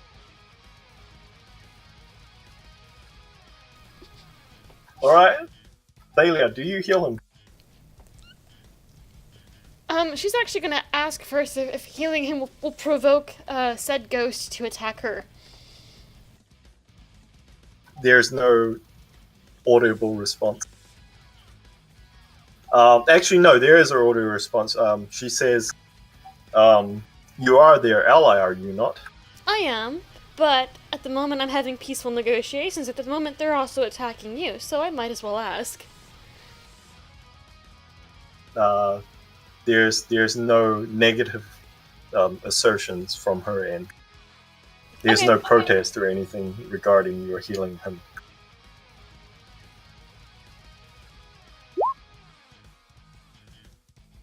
Okay, so she reaches out, touches the worst of your wounds, and cures you for 11 hit points.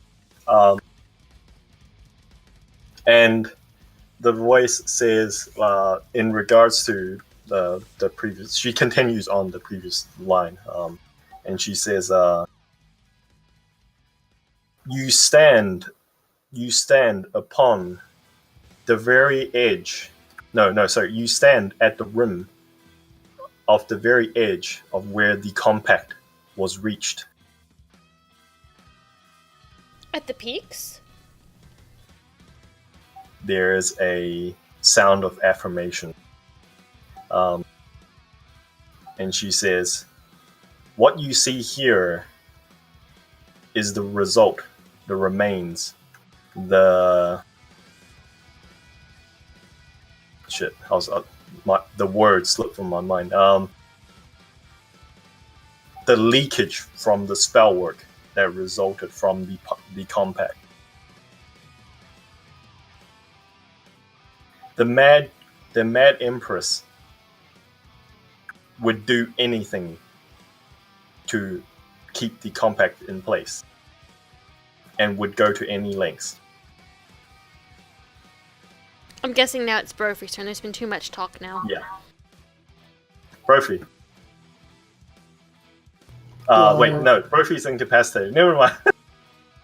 Overtime. Well, for all the hilarity involved, I'm going to try to break it again. You can try and set it on fire if you wish. You Nope. do have the capacity to set things on fire. carrying many flammable and explosive objects. Yeah, but I figured I couldn't really get a shot off and not shoot myself. So yeah, you struggle with all of your might. But man, these things. That's my third Holy 9 crap. in a row. Yeah. What's my turn? Unless she's still talking to me.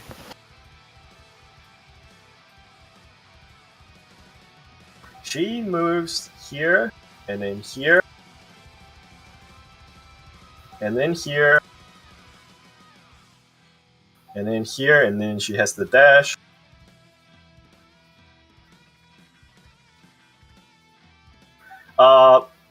Obadiah, roll me a perception check.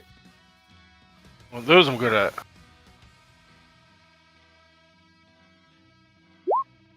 With advantage. Okay, so you hear the sounds of footsteps directly in the hallway beneath you, but you're not really in a position to see anywhere in this particular area because it's like kind of being blocked by webs and banister and you being plastered and everything.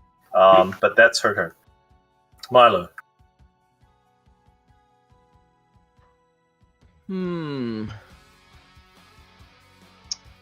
So, is Milo hearing everything that Thalia is hearing? Yes.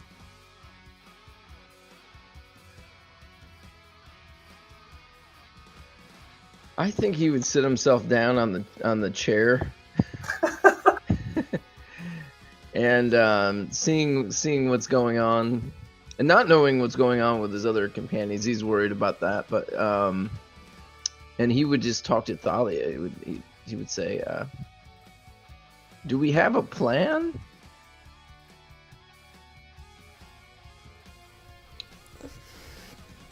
Not really. The voice says in answer to your question, Milo, in your kind of seating down at the chair, she says,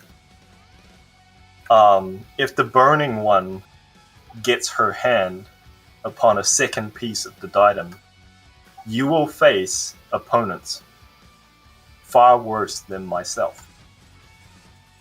I thought the burning hand was a he. The burning hand is a she. Oh, sorry, the burning one is a she. Ah, okay. And in fact, the fireplace leaps and pops, and you see for a brief flicker, the flames form the shape of a face. And it is a face that... what kind of check would this be? To see if you remember. Actually, Milo wouldn't remember at all, right? He hasn't been greater. Yeah. So Thalia, roll me a...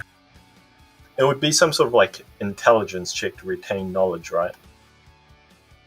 Yeah. So just roll me like an intelligence check. Is history an intelligence check? History is intelligence, yeah. Yeah. So roll me history.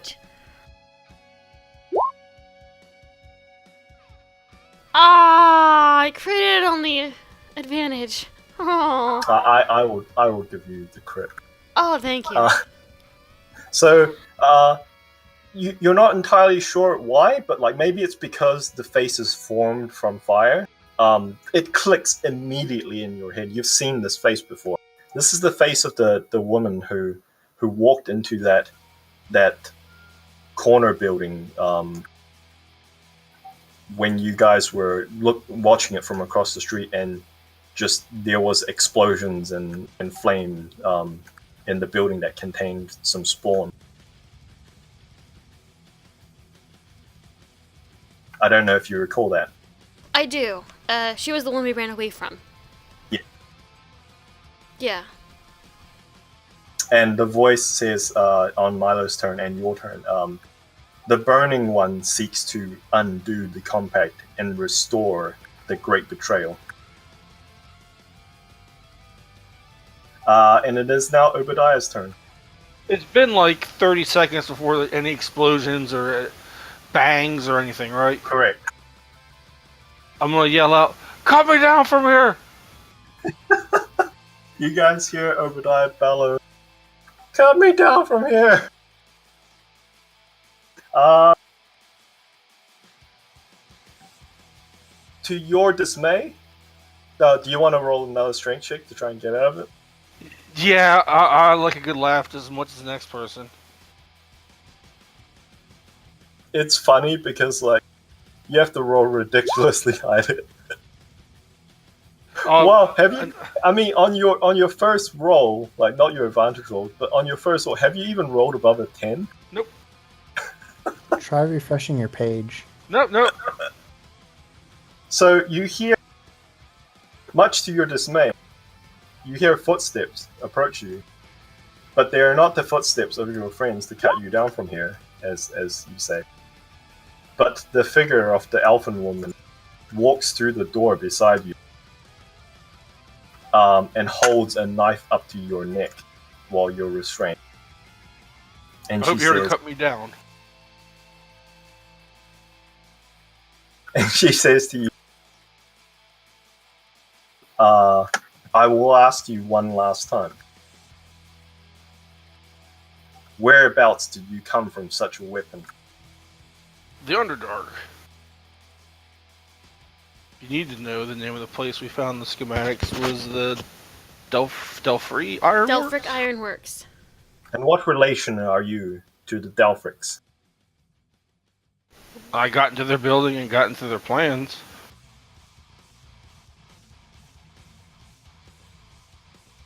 She says to you, that weapon is an abomination. This weapon is amazing.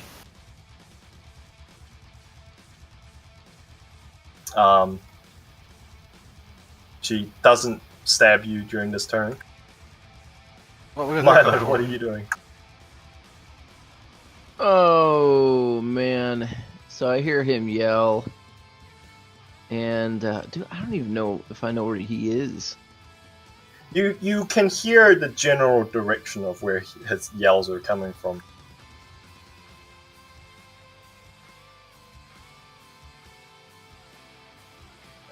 And I'm actually looking for him on the map. I don't see him. He's in the down second here. floor. He's on the section second floor. 22. He's right in the red box. Ah, there he is. Okay. Got it. Well, I can't not help a friend.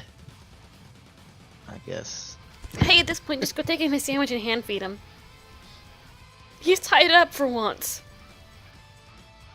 Didn't even can't- eat it. He's got the He mask can't on. eat the- He's got the mask on.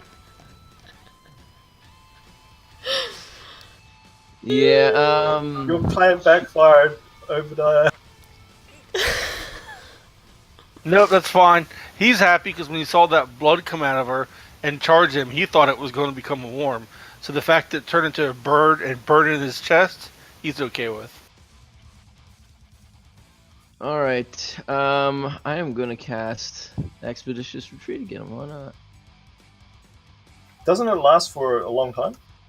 It's concentration, and I cast the fireballs after that. Yeah, but Fireball doesn't break concentration.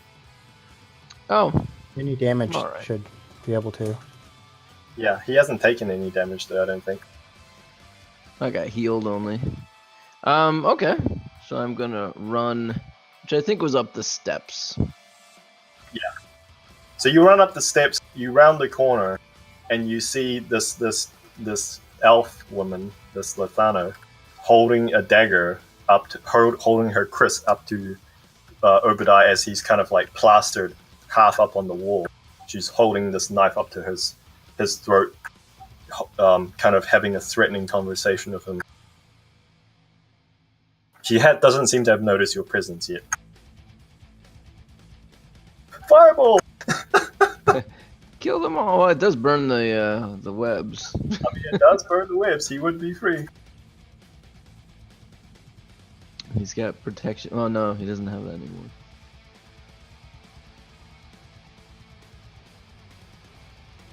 Ah.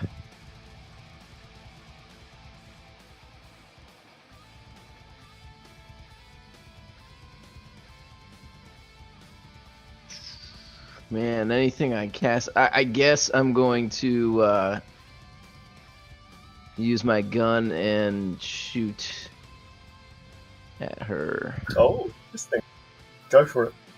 She's gonna be pissed at 2 people. Well, Milo just has a revolver. Oh, nice. So yeah, surprisingly enough, you shoot her directly in the side.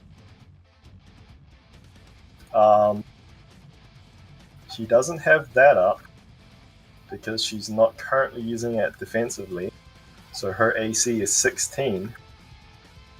So yeah, you shoot her directly in the side, much to your surprise, and she staggers. She cries out in pain and staggers sideways as your round catches her in the hip and kind of spins her a little. In concentration check. Apparently, that's not the worst gun here, is it? Oh wow! I'm back! You're back, and Obadiah, the webs fall to tatters as her concentration is broken. Put him in the bathroom! Put him in the bathroom! You come back at it precisely the same place, so it was here. Milo just says to Obi that there's a sandwich still downstairs if you survive this. I don't even acknowledge him. I'm bearing down on her. All right, Thalia. The fires in the fireplace flares for a moment, as if whoever's controlling the fire within has lost concentration for a moment before the fires return to their normal flickering. Valley West, do you need healed too? There's no response.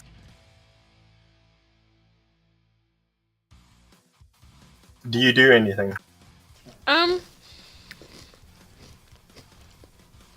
You know what? She's actually probably gonna say, well, I'm gonna go walk up and try and stop them from fighting.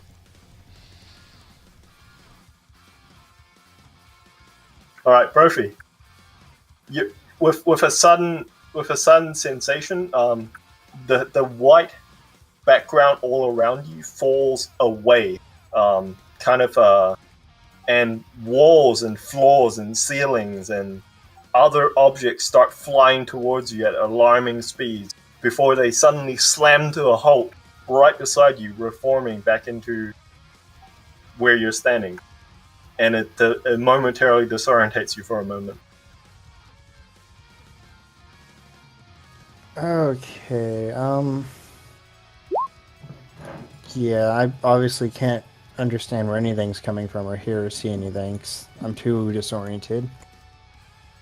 No, it's fine. It's quite clear that, and as you come back to your senses, you hear a gunshot go off and then a cry of pain, and you glance upwards and you see Milo with a badass pistol, kind of like pointed westwards on the floor above you, and then you glance in the direction he's pointing, and you see the elf lady clutching her side with her hand. And Obadiah kind of sliding off the wall, still covered in thick, viscous mucus, but seemingly free of whatever had been entangling him a moment ago. How high is it up to that next floor? It's about just under 20 feet. Let's say 15 feet. 15 feet to the floor itself, and then like 16 or 17 feet over the banister. Is it like a solid banister, or is it something a halfling can squeeze through? You can't squeeze through it, but you could climb over it easily enough if you were to like pull yourself up. Can you jump up 15 feet? I should be able to at the running start. Yeah. What's high jump? High jump's like your strength modifier plus something. Let's see. You leap into the air a number of feet equal to 3 plus your strength modifier. So 3 plus 4, was it? It's only a 3. So 6 feet into the air. How high are you? Sure. You're like 3 to 4 feet? Yeah, So there's no way I'm making that. we'll say your reach is about, with your high jump, your reach is about like 10 or 11 feet. So yeah, you're like 3 or 4 feet short. I need one of those goddamn rings. Remind me to cut off Obadiah's hand off and get that ring. I'm just gonna do a double move then, I guess. Try to get up there. Okay, you recall. I'll give you two options. You recall, through your explorations in this place, that if you were to proceed through the kitchens, there's a staircase going up the staff room at the rear of the staff room that leads out onto like the atrium, which would bring you up basically right beside them. Oh, that's lovely.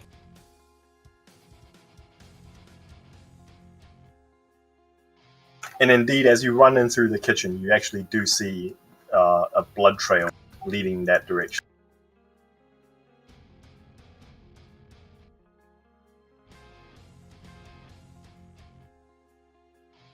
That's as far as I can get on a double move. Okay, Obadiah, I also you are wanna now do it free. kinda silently. And I am let's stop. now free. Fantastic. I'll sigh and say, well, you call this an abomination? And I take my first shot at her. Okay. My last grit. So it's an advantage. 21 hits. Jesus Christ. Then I'm gonna say, I'll show you it being an abomination. Take my second shot. 21 hits. Jesus Christ. Bonus action. Action surge. Take my third shot. That misses. Yeah, that misses. Oh damn! I only have 3 rounds. You see, you put these rounds directly through center mass, and you actually see like blood fountaining out of, like pouring from these holes as she staggers backwards, like one of those shows where like someone gets shot like a million times and they kind of do that dance. She seems like near death. And I'm gonna use my free action, since I'm a gunslinger, to pull out the Rhino revolver that's in my coat and take Sure. my last shot with that. Oh, and that just blows up in my hands. Yep. 100. Yeah, 1d100. Okay, so it's at 20. Okay. So yeah, there's a loud bang as smoke and so forth pour from the chamber, but no rounds hit her. She goes to clutch where you shoot her, but then like she realizes that she didn't get shot, and she kind of staggers backwards a little. All right, her turn. Wow, you have no idea how low on HP she is. Okay, first off, she flicks her knife back into this dancing maneuver again, to protect herself. And in doing so, your eyes are following her knife work, kind of like watching them warily in case she tries to cut you. And instead, she just reaches out and tries to grab you by let's say the love handles. I don't know you well enough for that. Does a 26 hit you? The 26, it does hit me a little bit. So you suffer 14 necrotic damage as this fog, this ice chill pouring off her hand grasps you on the love handles, and you feel this intense pain, this coldness, this numbness spread out through you. Actually, there's no pain. It's just an intense numbness spread from her hand, and you lose all sensation in your love handle as you suffer 14 necrotic damage, and you see some of the wounds on her body, like the 2 holes that you put on her chest, close ever so slightly. Okay. And then she's going to...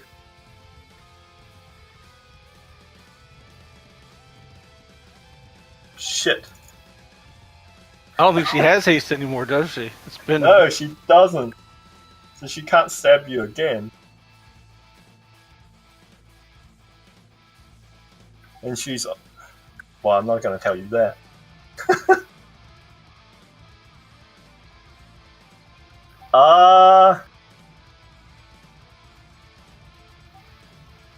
She... That's her turn. She can't do anything else with her bonus action. Fantastic. Yeah, she can't do anything with her bonus action, so that's her turn. Milo. Oh, unfortunately, this time she just ducks out of the way. Like, there's nothing fancy about it. There's no superhuman speed. She simply just ducks beneath the banister, and your round flies into the room, hits the piano, and makes like a raucous. You don't seem so high and mighty now. Actually, I think I would have enough movement to get into room 23. Sure. Is the door open for that? The door is open. You could say that she has a open door policy. Lol. Boo that man. Oh, Boo that man. That was bad. That's okay. His character's going to suffer her quote-unquote death because of that. Just watch. Alright. Thalia.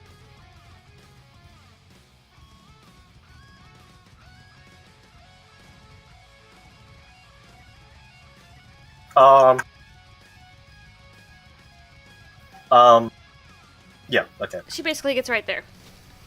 Alright. Are you on the floor beneath or the floor above? Floor above now.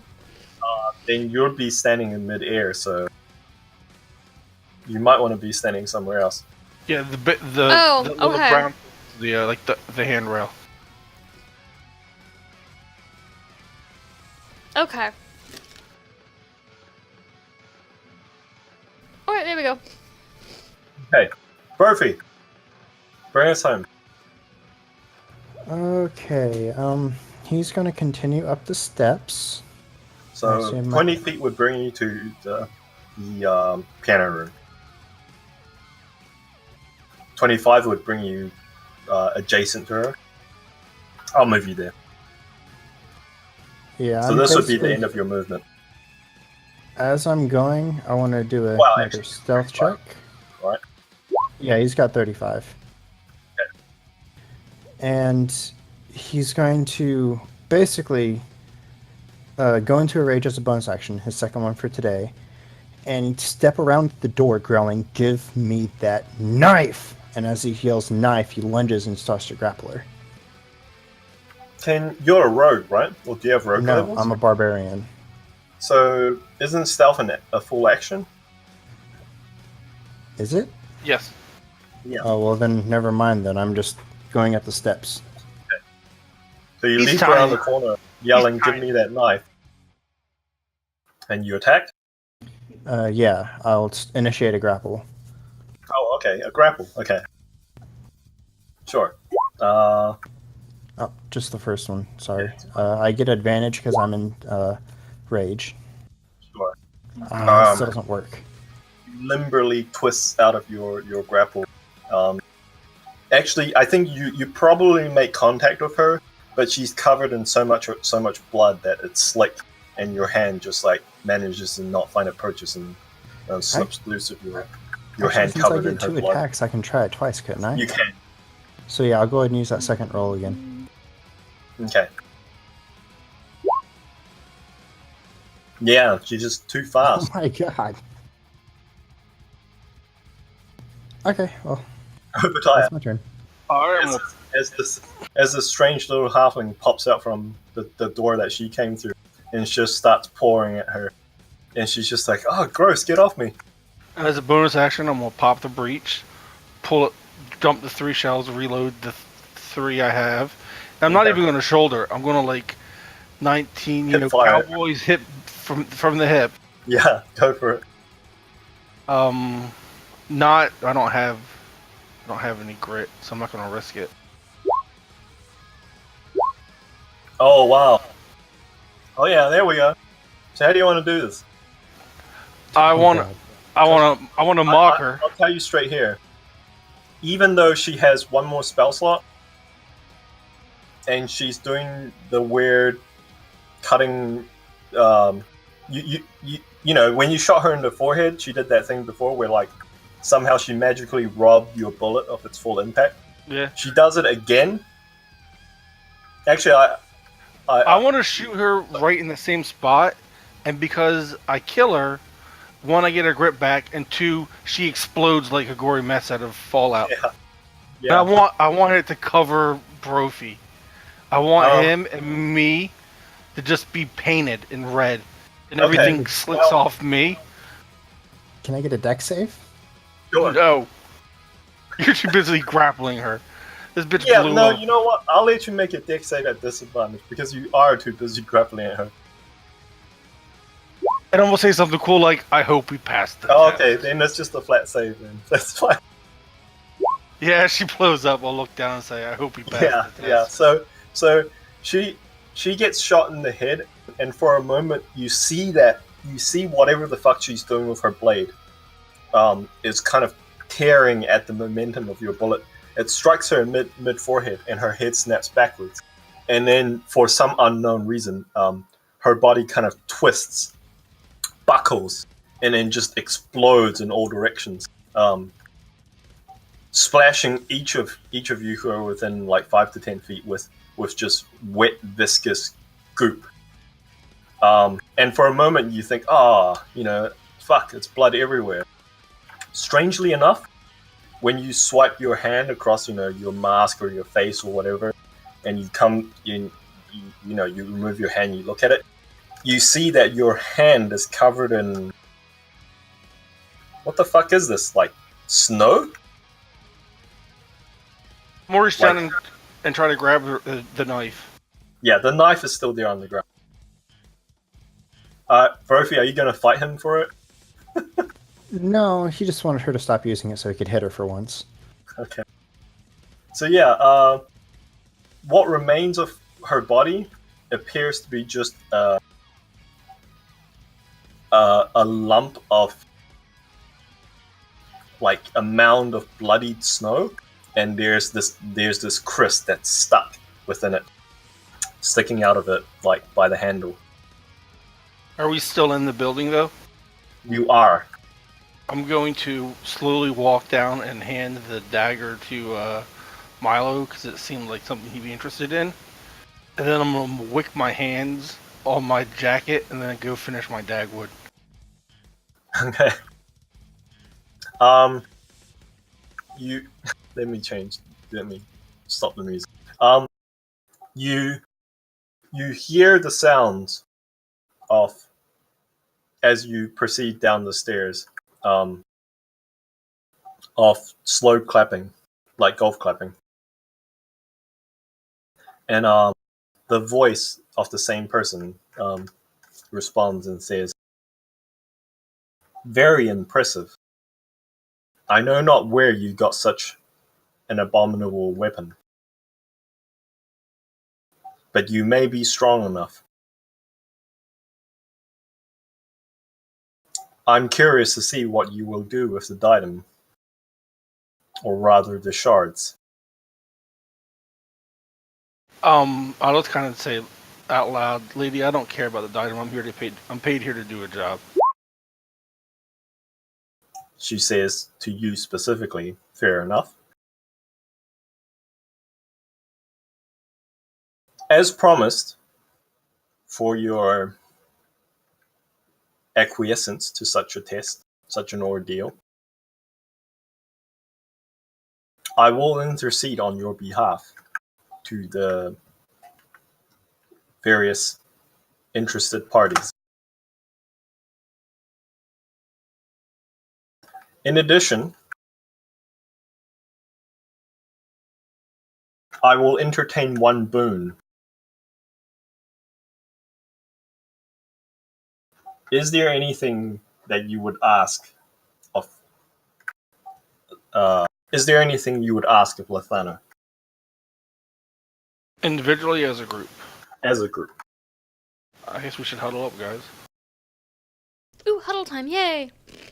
At this- Actually, she'll say, "Can we gather back down into the dining room Sure. or to the gather room where I was sitting earlier?" Dining room. as this is going on, Brophy's gonna like kind of actually snap out of his rage, and he's gonna step out into the hallway and be like, "Oh no, no, I did it again, didn't I?" No, And no, it's just if I, I don't see this. I'm downstairs eating a dagwood. there's just blood and like snow and like blood everywhere. I'm talking about like everywhere. And there's blood trails all over the house. There's bloody footprints. You have shards of glass in your feet for some reason. Yeah, it's obvious that he remembers none of what happened, and he just runs to the rest of the group. Oh my God, what happened? What did I do? Did I do this? Just rambling on and on, almost getting hysterical.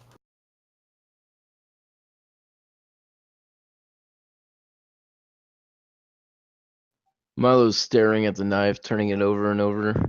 Okay, roll me an Arcana check. I think I get twice the proficiency bonus on this. Oh, it's not a history, it's Arcana. You know what? Sure, roll me a history check. Although the results of the information will be slightly different from what an Arcana check would be. All right. Let me see here. So plus another 3.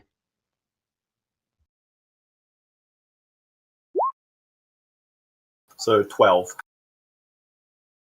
Is that correct? Correct. All right. So you can tell that this is a knife in an unfamiliar style. You've never seen such make or manufacture. There's writing upon the blade, along the very blade itself. There's runic carving, almost like how Japanese katanas have like the folded patterns. Yep.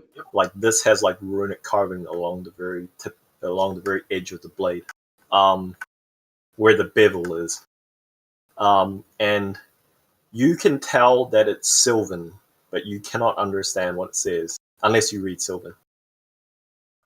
I do not. In addition to that, you can tell that the blade itself is made from mithril.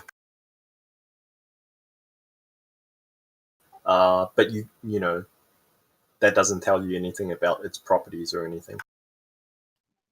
But mithril is exceedingly rare. The only thing that's rarer than mithril is adamantine. Does it have a sheath as well? Is it? It does not have a sheath. Okay. I'll try not to cut myself. To like put something together like with materials I already have to hold it.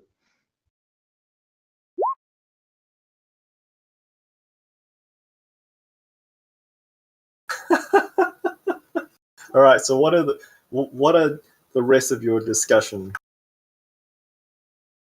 I will have this discussion, but I'll have food in my mouth, and I will be not discreet about it. Is us learning history a boon, or would you give that freely? I will answer questions, those that are of my prerogative to answer. I have one if you don't mind. Ask. Why is this, and I kind of plant the rifle down between my legs, like by my feet, why is this an abomination? It is the works of knowledge shared.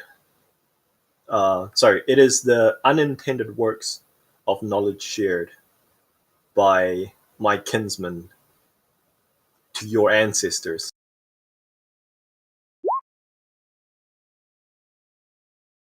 Yeah, I kind of remember the whole thing now. It was kind of crazy. Well, one more question, and then this is all I really want to know. Do you guys have anything bigger?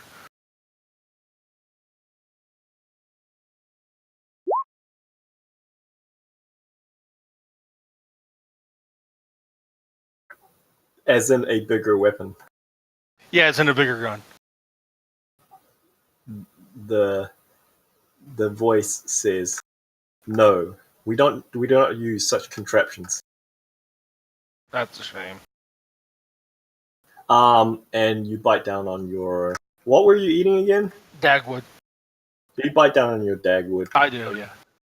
and your mouth feels weirdly. Actually, no, it doesn't feel anything. Roll me a feels- perception check at disadvantage. Well, so that means it's just at advantage. It's just a flat roll. No, I'm going to say for this, I insist on it being a disadvantage. Not that it matters. When it comes to sandwiches, sir, I am very perceptive. Yes, you're very perceptive with regards to sandwich, even though you're very preoccupied with eating a sandwich. You notice that for some reason, like you notice something odd about your sandwich, and you glance down, and you realize that in addition to the other condiments that sandwich between your sandwich, there's a thick layer of spider webs. You know what? It just makes it chewier. It's fine. Extra fiber. You know what? It's like cotton candy. It's not bad. You guys should try it. You eat it, and you don't taste the spider webs at all. Oh, Milo again? Do you want me to take the dagger back? I won't even look at him. I'll just say, "Do you want me to take the dagger back?" Thalia, you asked if you can make Milo remember. Yes. She says, "Is that the boon that you would ask of me?" Well, hold on. Well, a boon could be something that could. I don't want to She sound. goes, no, not What am I really. remembering? Let's decide some more. I mean, I don't want to sound greedy, but I wouldn't mind a big old chest of gold or platinum. That No, sounds like that's a hell not of a boon to me. That won't help us at all. Well, it might, but not against the coming battle. Something that will help us defeat our enemies. And what am I supposed to remember? You're not missing much. It's just we went underground and we. If he doesn't remember, he doesn't remember. It will make no sense to him. We'll tell you later. We'll fill you in. It's crazy. He kind of tilts his head and then he nods. You got shot down by a halfling. You know what? It's probably better off you don't remember. Doubt that. Anyway, something to defeat our enemies. Either knowledge or some kind of something arcane, perhaps. We do have the battle coming up to defend the key or the diadem piece from those who seek it coming up. Yeah, All we have to do is defeat them and let the island move on. I guess. I mean, I'd be okay with asking for something to help protect the temple. Something that might even speed up the passing of the temple, so they have less time to attack. There we go. You hear the voice chuckle, as if it is highly amused at something, and the voice says, "This is not false humbleness, but even such as even a power such as I lack the capacity to effect the passage of the summit." Well, think big, then, you break it down. What can you tell us of those that you expect to attack the temple? The current group who is gathered at the pass, ready for the equinox, work unknowingly for the Lord on the hill of thorns. This Lord seeks to usurp the eternal throne. He, however, lacks the natural capacity to effect such a change, so he seeks power in great and strange places. So is he paying them, or are they like fanatics? It's Thornhill. We've seen him before. It's that stupid dwarf. I thought that was Iron Hill or Iron Fist. Iron Fist is the one on the train. Thornhill you saw. Oh, with that big progression of people in the fancy Yeah. part of town. Yeah. So we probably can't outspend him.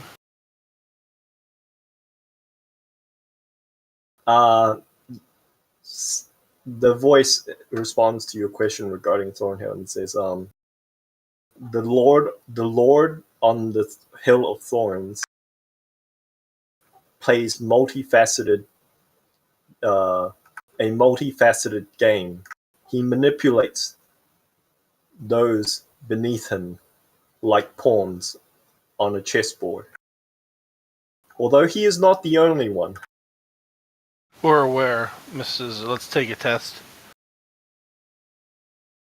The voice chuckles again, with greater amusement.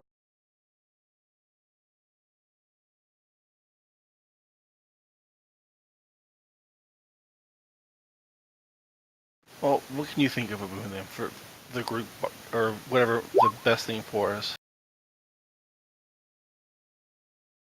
A way to pacify the Guardian, so we can get past him to protect the diadem piece.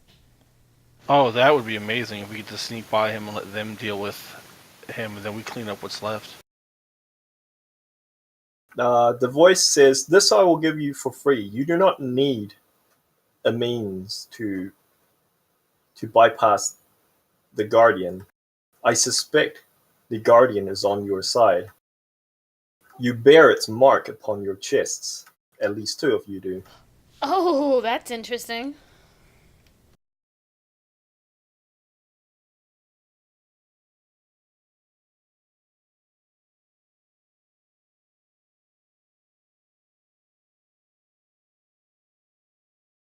And I guess that's what, between Brophy and Milo, right? Seraphina. Oh yeah, that's right. Brophy, calm down. Come over here. What's wrong with you, son? I did it again. It happened again. What Couldn't did you stop it. do?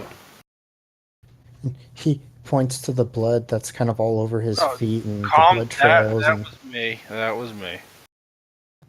No, you don't get it. I snapped. I was violent. I hurt something. I know I did. You were useful for once. It was quite nice. Something got hurt, and it was me, and I can't control it. I can't do that. I can't control it. And he just shuts down again. We all wake up covered in blood from time to time. Don't worry about it.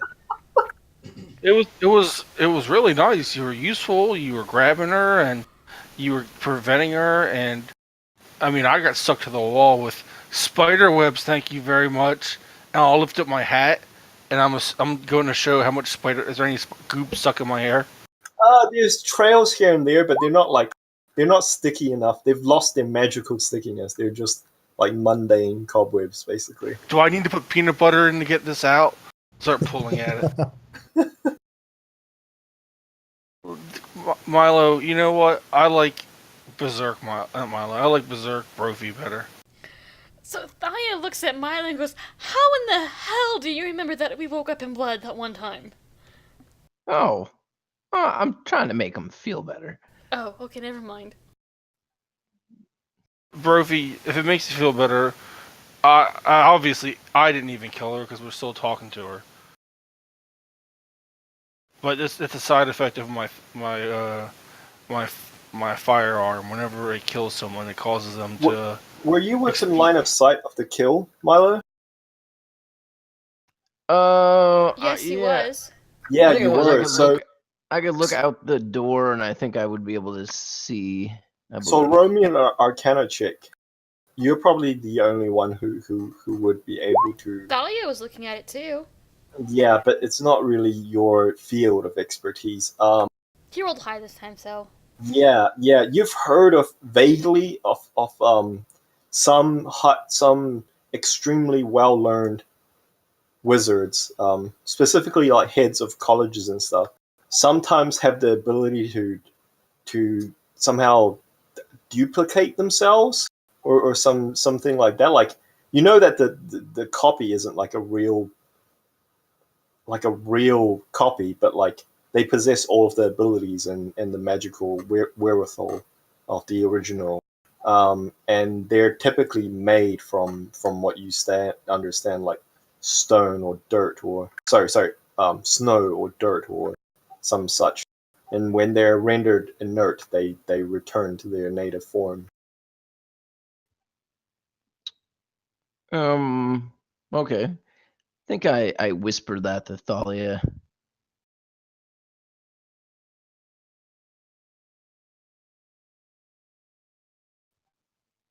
I'd love to be able to do that. Could run my business and then still adventure. But you can see a lot of things, right? What the hell's her name again? Lethana. Leothana, yes, right. Can you tell me how Marmaduke's doing? I miss him. No, that's a silly question. She wouldn't know. She can see tons of things. You don't know what she can see. Where did you leave Marmaduke? I left him with the lady in the House of Alexandria. Oh. She said she'd promised to take care of him. He's probably doing better than all of us. So Thalia's Holy gonna ask questions about the burning one, the crazy queen, the four that she mentioned earlier. We know that the Lord of the Hill of Thorns is Thornhill, the dwarf. But what about the other three? Well, it's a bit blasphemous. Well, not blasphemous. It's a bit what's it called? What's the expression called when like it's not traitorous? What's the expression called when like you're unfaithful to like the country or the crown or whatever? Treasonous? Treason, yeah. Yeah. That's it. I guess that it would be treason. It's a bit treasonous, a thought, but like the Mad Empress could be a direct reference to the Empress. That's not House Alexandria, is it? No, it is not.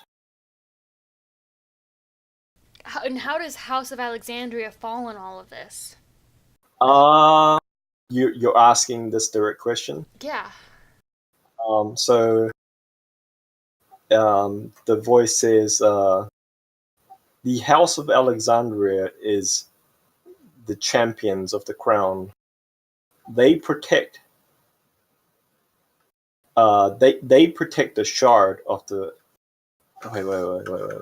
Which shard were they protecting? And we know they protect the shard because we gave the shard back to House of Alexandria. Yes. So they have been charged by the Mad Empress to protect. I think it was the shard of destiny. That would make sense because he asked, "You smell of destiny." Was the direct line.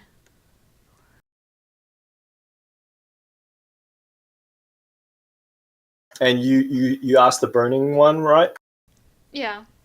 The burning one possesses the shard of fates. She found it deep within, deep below, and took it and stole it. Fates or faiths? Fate. Fate, okay, as in yet to come. Fates. She stole it from he who waits beneath.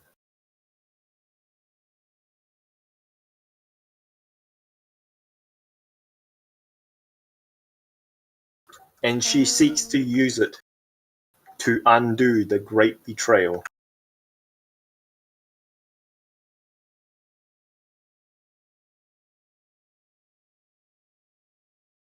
And what was the third party that you asked about? It was the burn. We know who the Lord of the Hill of Thorns was.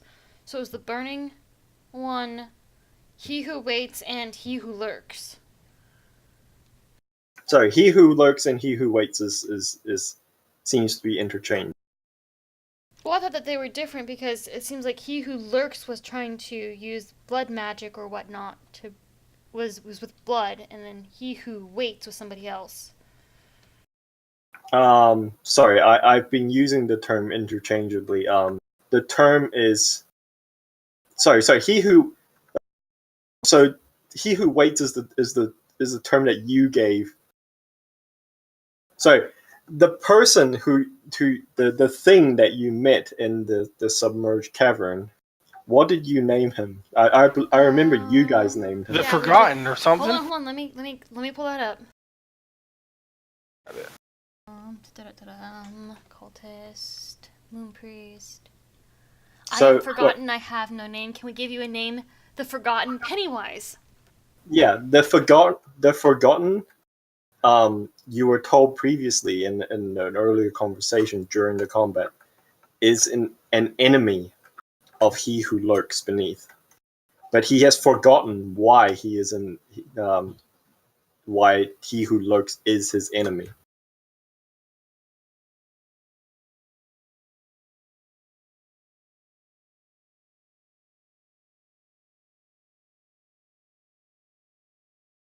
Sounds like maybe they should just make up and hug it out.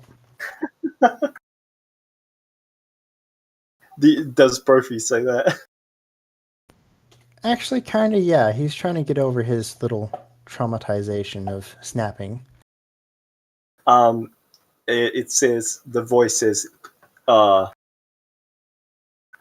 if in the unlikely circumstance that were to happen, that would render the forgotten one.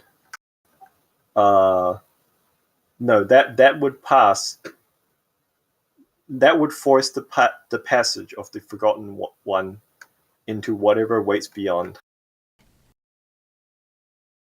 Well, I know that that he who waits was he was trying to keep her from being resurrected.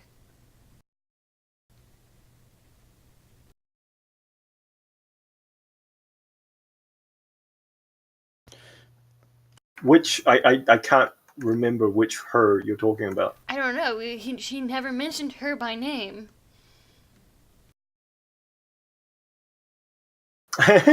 There might be there. Never mind. Well, this is all part of cryptic. Is that there's sometimes false information that's recorded down, and you guys have to kind of sort through the chat.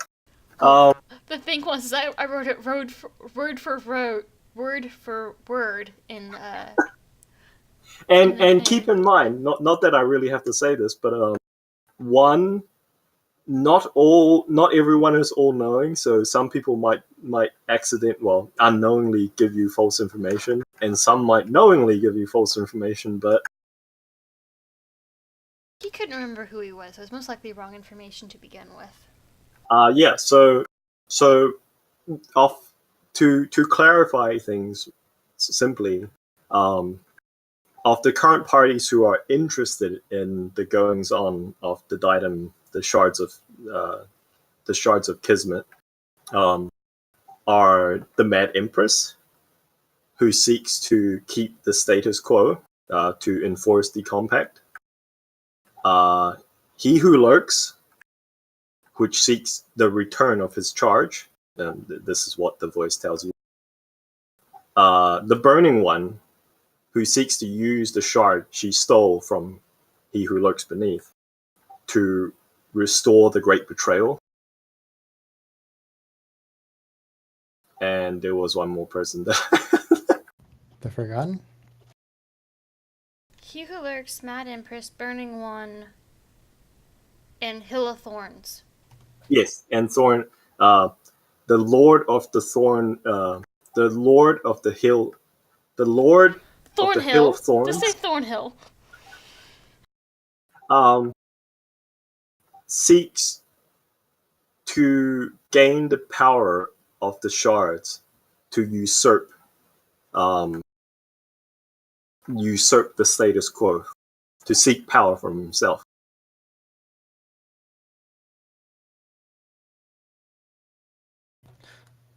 So Brophy's gonna shake his head like he's confused and like dismiss a whole bunch of the stuff he's heard. And he's gonna go back to what he was talking about. So wait, if the two of them are angry at each other, and if they make it up and hug it out, one of them stops being alive or existing, doesn't that kind of sound like they're two pieces of the same being? It's 4 fractions, seeking to use it for all different reasons. They're basically a 5-year-old who wants a cookie. Well, yeah, but what if, at least those two that I was talking about, what if they're the same person but they've been like split, like good half and evil half? So you'll recall from your previous conversation during the combat that the previous time that the shards of Kismet were united into the diadem of Kismet, the result of which resulted in the Shattered Peaks, this 200-mile wide crater of magical maelstrom and floating things. That brings me to my earlier question of what would happen if somebody used the power, whether for good or evil. The cost of the power.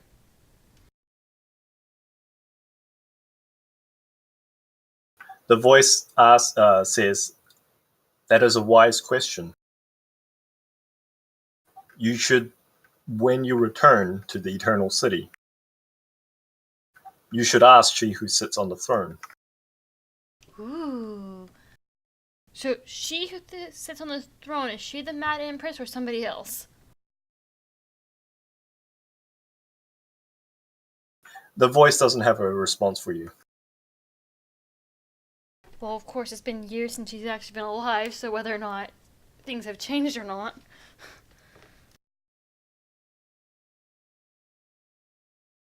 Brophy's gonna scowl up from the corner and just be like, "Names, woman, names." Names have power, is the old cliche. Yeah. The invocation of a name draws unwanted attention. What if you say the name backwards?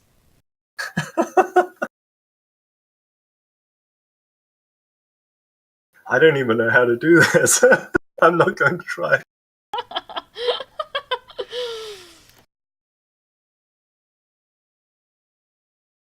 Alright, so you may use this place to rest as you will. Okay, and then we'll think of what we want our boon to be in the meantime. Yes. And actually, do you guys want to leave the session here? And then you Yes. guys can... Because I'm going to write it up so everybody can look at what we've said and think of other questions and what the boon might be. Can I take a chair? Take a chair. You can try. Oh, never mind. Never mind, magic. Friggin' magic. No. The voice says, yes, you can take a chair. Thank you. You may not be able to keep it, though. Ah, magic. He's not really expecting much, but when she said, yeah, he's excited. When there's anything cryptic, he's like, never mind, it's magic. It's magic. Well, that brings me to another question. Are we able to have a teleportation circle to here just to visit? Not to here specifically. Aw. Because it'd make a great location just for visitors, for you, and for others to have a handy, safe place. Brophy's gonna mutter, "Great, now every time we go through a freaking door, we have to worry about ending up here."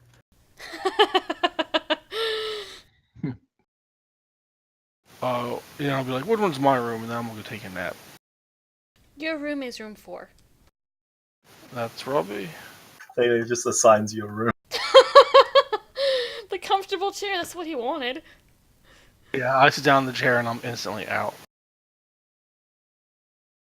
Alright, so yeah, the place seems... Actually, weirdly enough, you guys hear sounds as you're moving about, and you guys see like mops and brooms sweeping up some of the bloodstains, and you see like little like dustpans and stuff collecting the broken chandelier. No one seems to be using them, they just seem to be floating around. Out of character, is this someone's like magnificent mansion? Yeah, pretty much. Nice. So, you could like leave with a chair, but Yeah, no, it's fine. Well, I mean, he might still try. He doesn't know yet. Yeah, that works. That's gonna be hilarious. She's gonna leave, forget all about the chair he has, and then go and tell the chief what a great adventure he had and all about the chair. And he goes like, "Ooh, I have a chair." Goes to pull out his bag and pulls out nothing. Yep. Nothing is real anymore. He'll just sit there and pout. Which brings me to another question. She's gonna ask, while we are here, is there any way I could read up on the history, between the four factions and the Diadem of Kismet?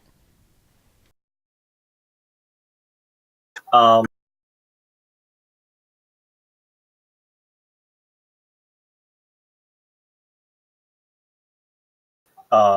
she says, the voice says, such knowledge was rendered null through the passage of, and then she says, the Helios Tartarus Compact. But, like, again, the words seem to twist in your mind, and you need to roll a charisma saving throw. God damn it.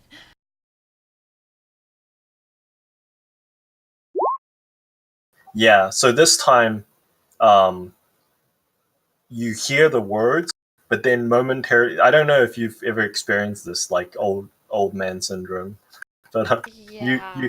you are just like reading something, and then you get distracted by something, and then you just completely, like, you I've heard it. specifically I've what heard now? it. but you can't recall the word. I know the words, I just can't say them out because I remembered them earlier. Yeah. So I want to write them down. Okay. Oh, interesting. Because she writes them down every day she writes what happens every day in her journal, or she tries to as soon as she has a quiet moment. So the memory thing never, ever, ever, ever, ever happens again. Interesting. Roll me a charisma saving throw.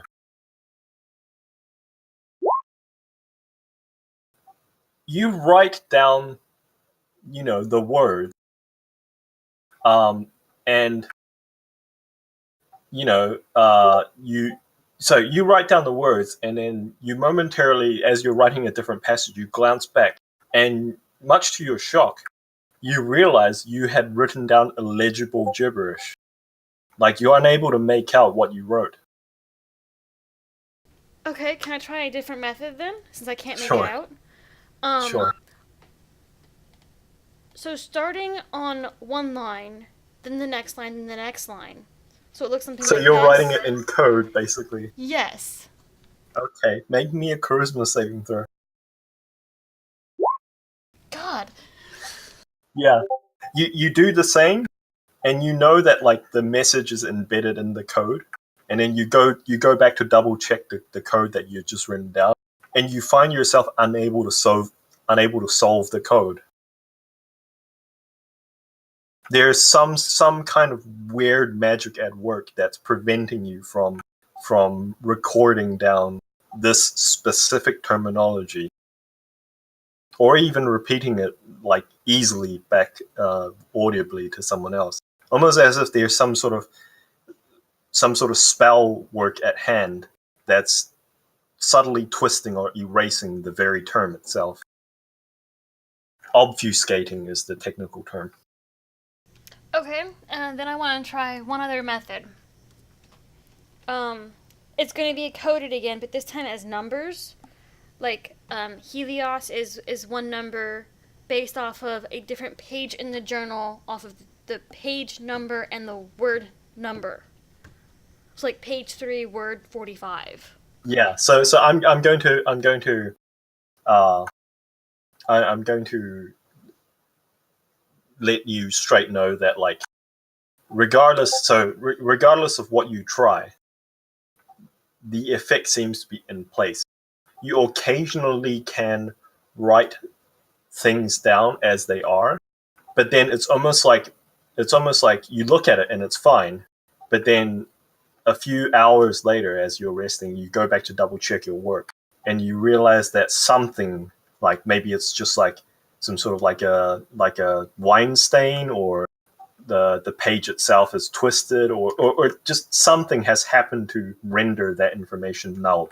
Almost as if like the very cosmos itself is altering itself to erase the passage of these particular words.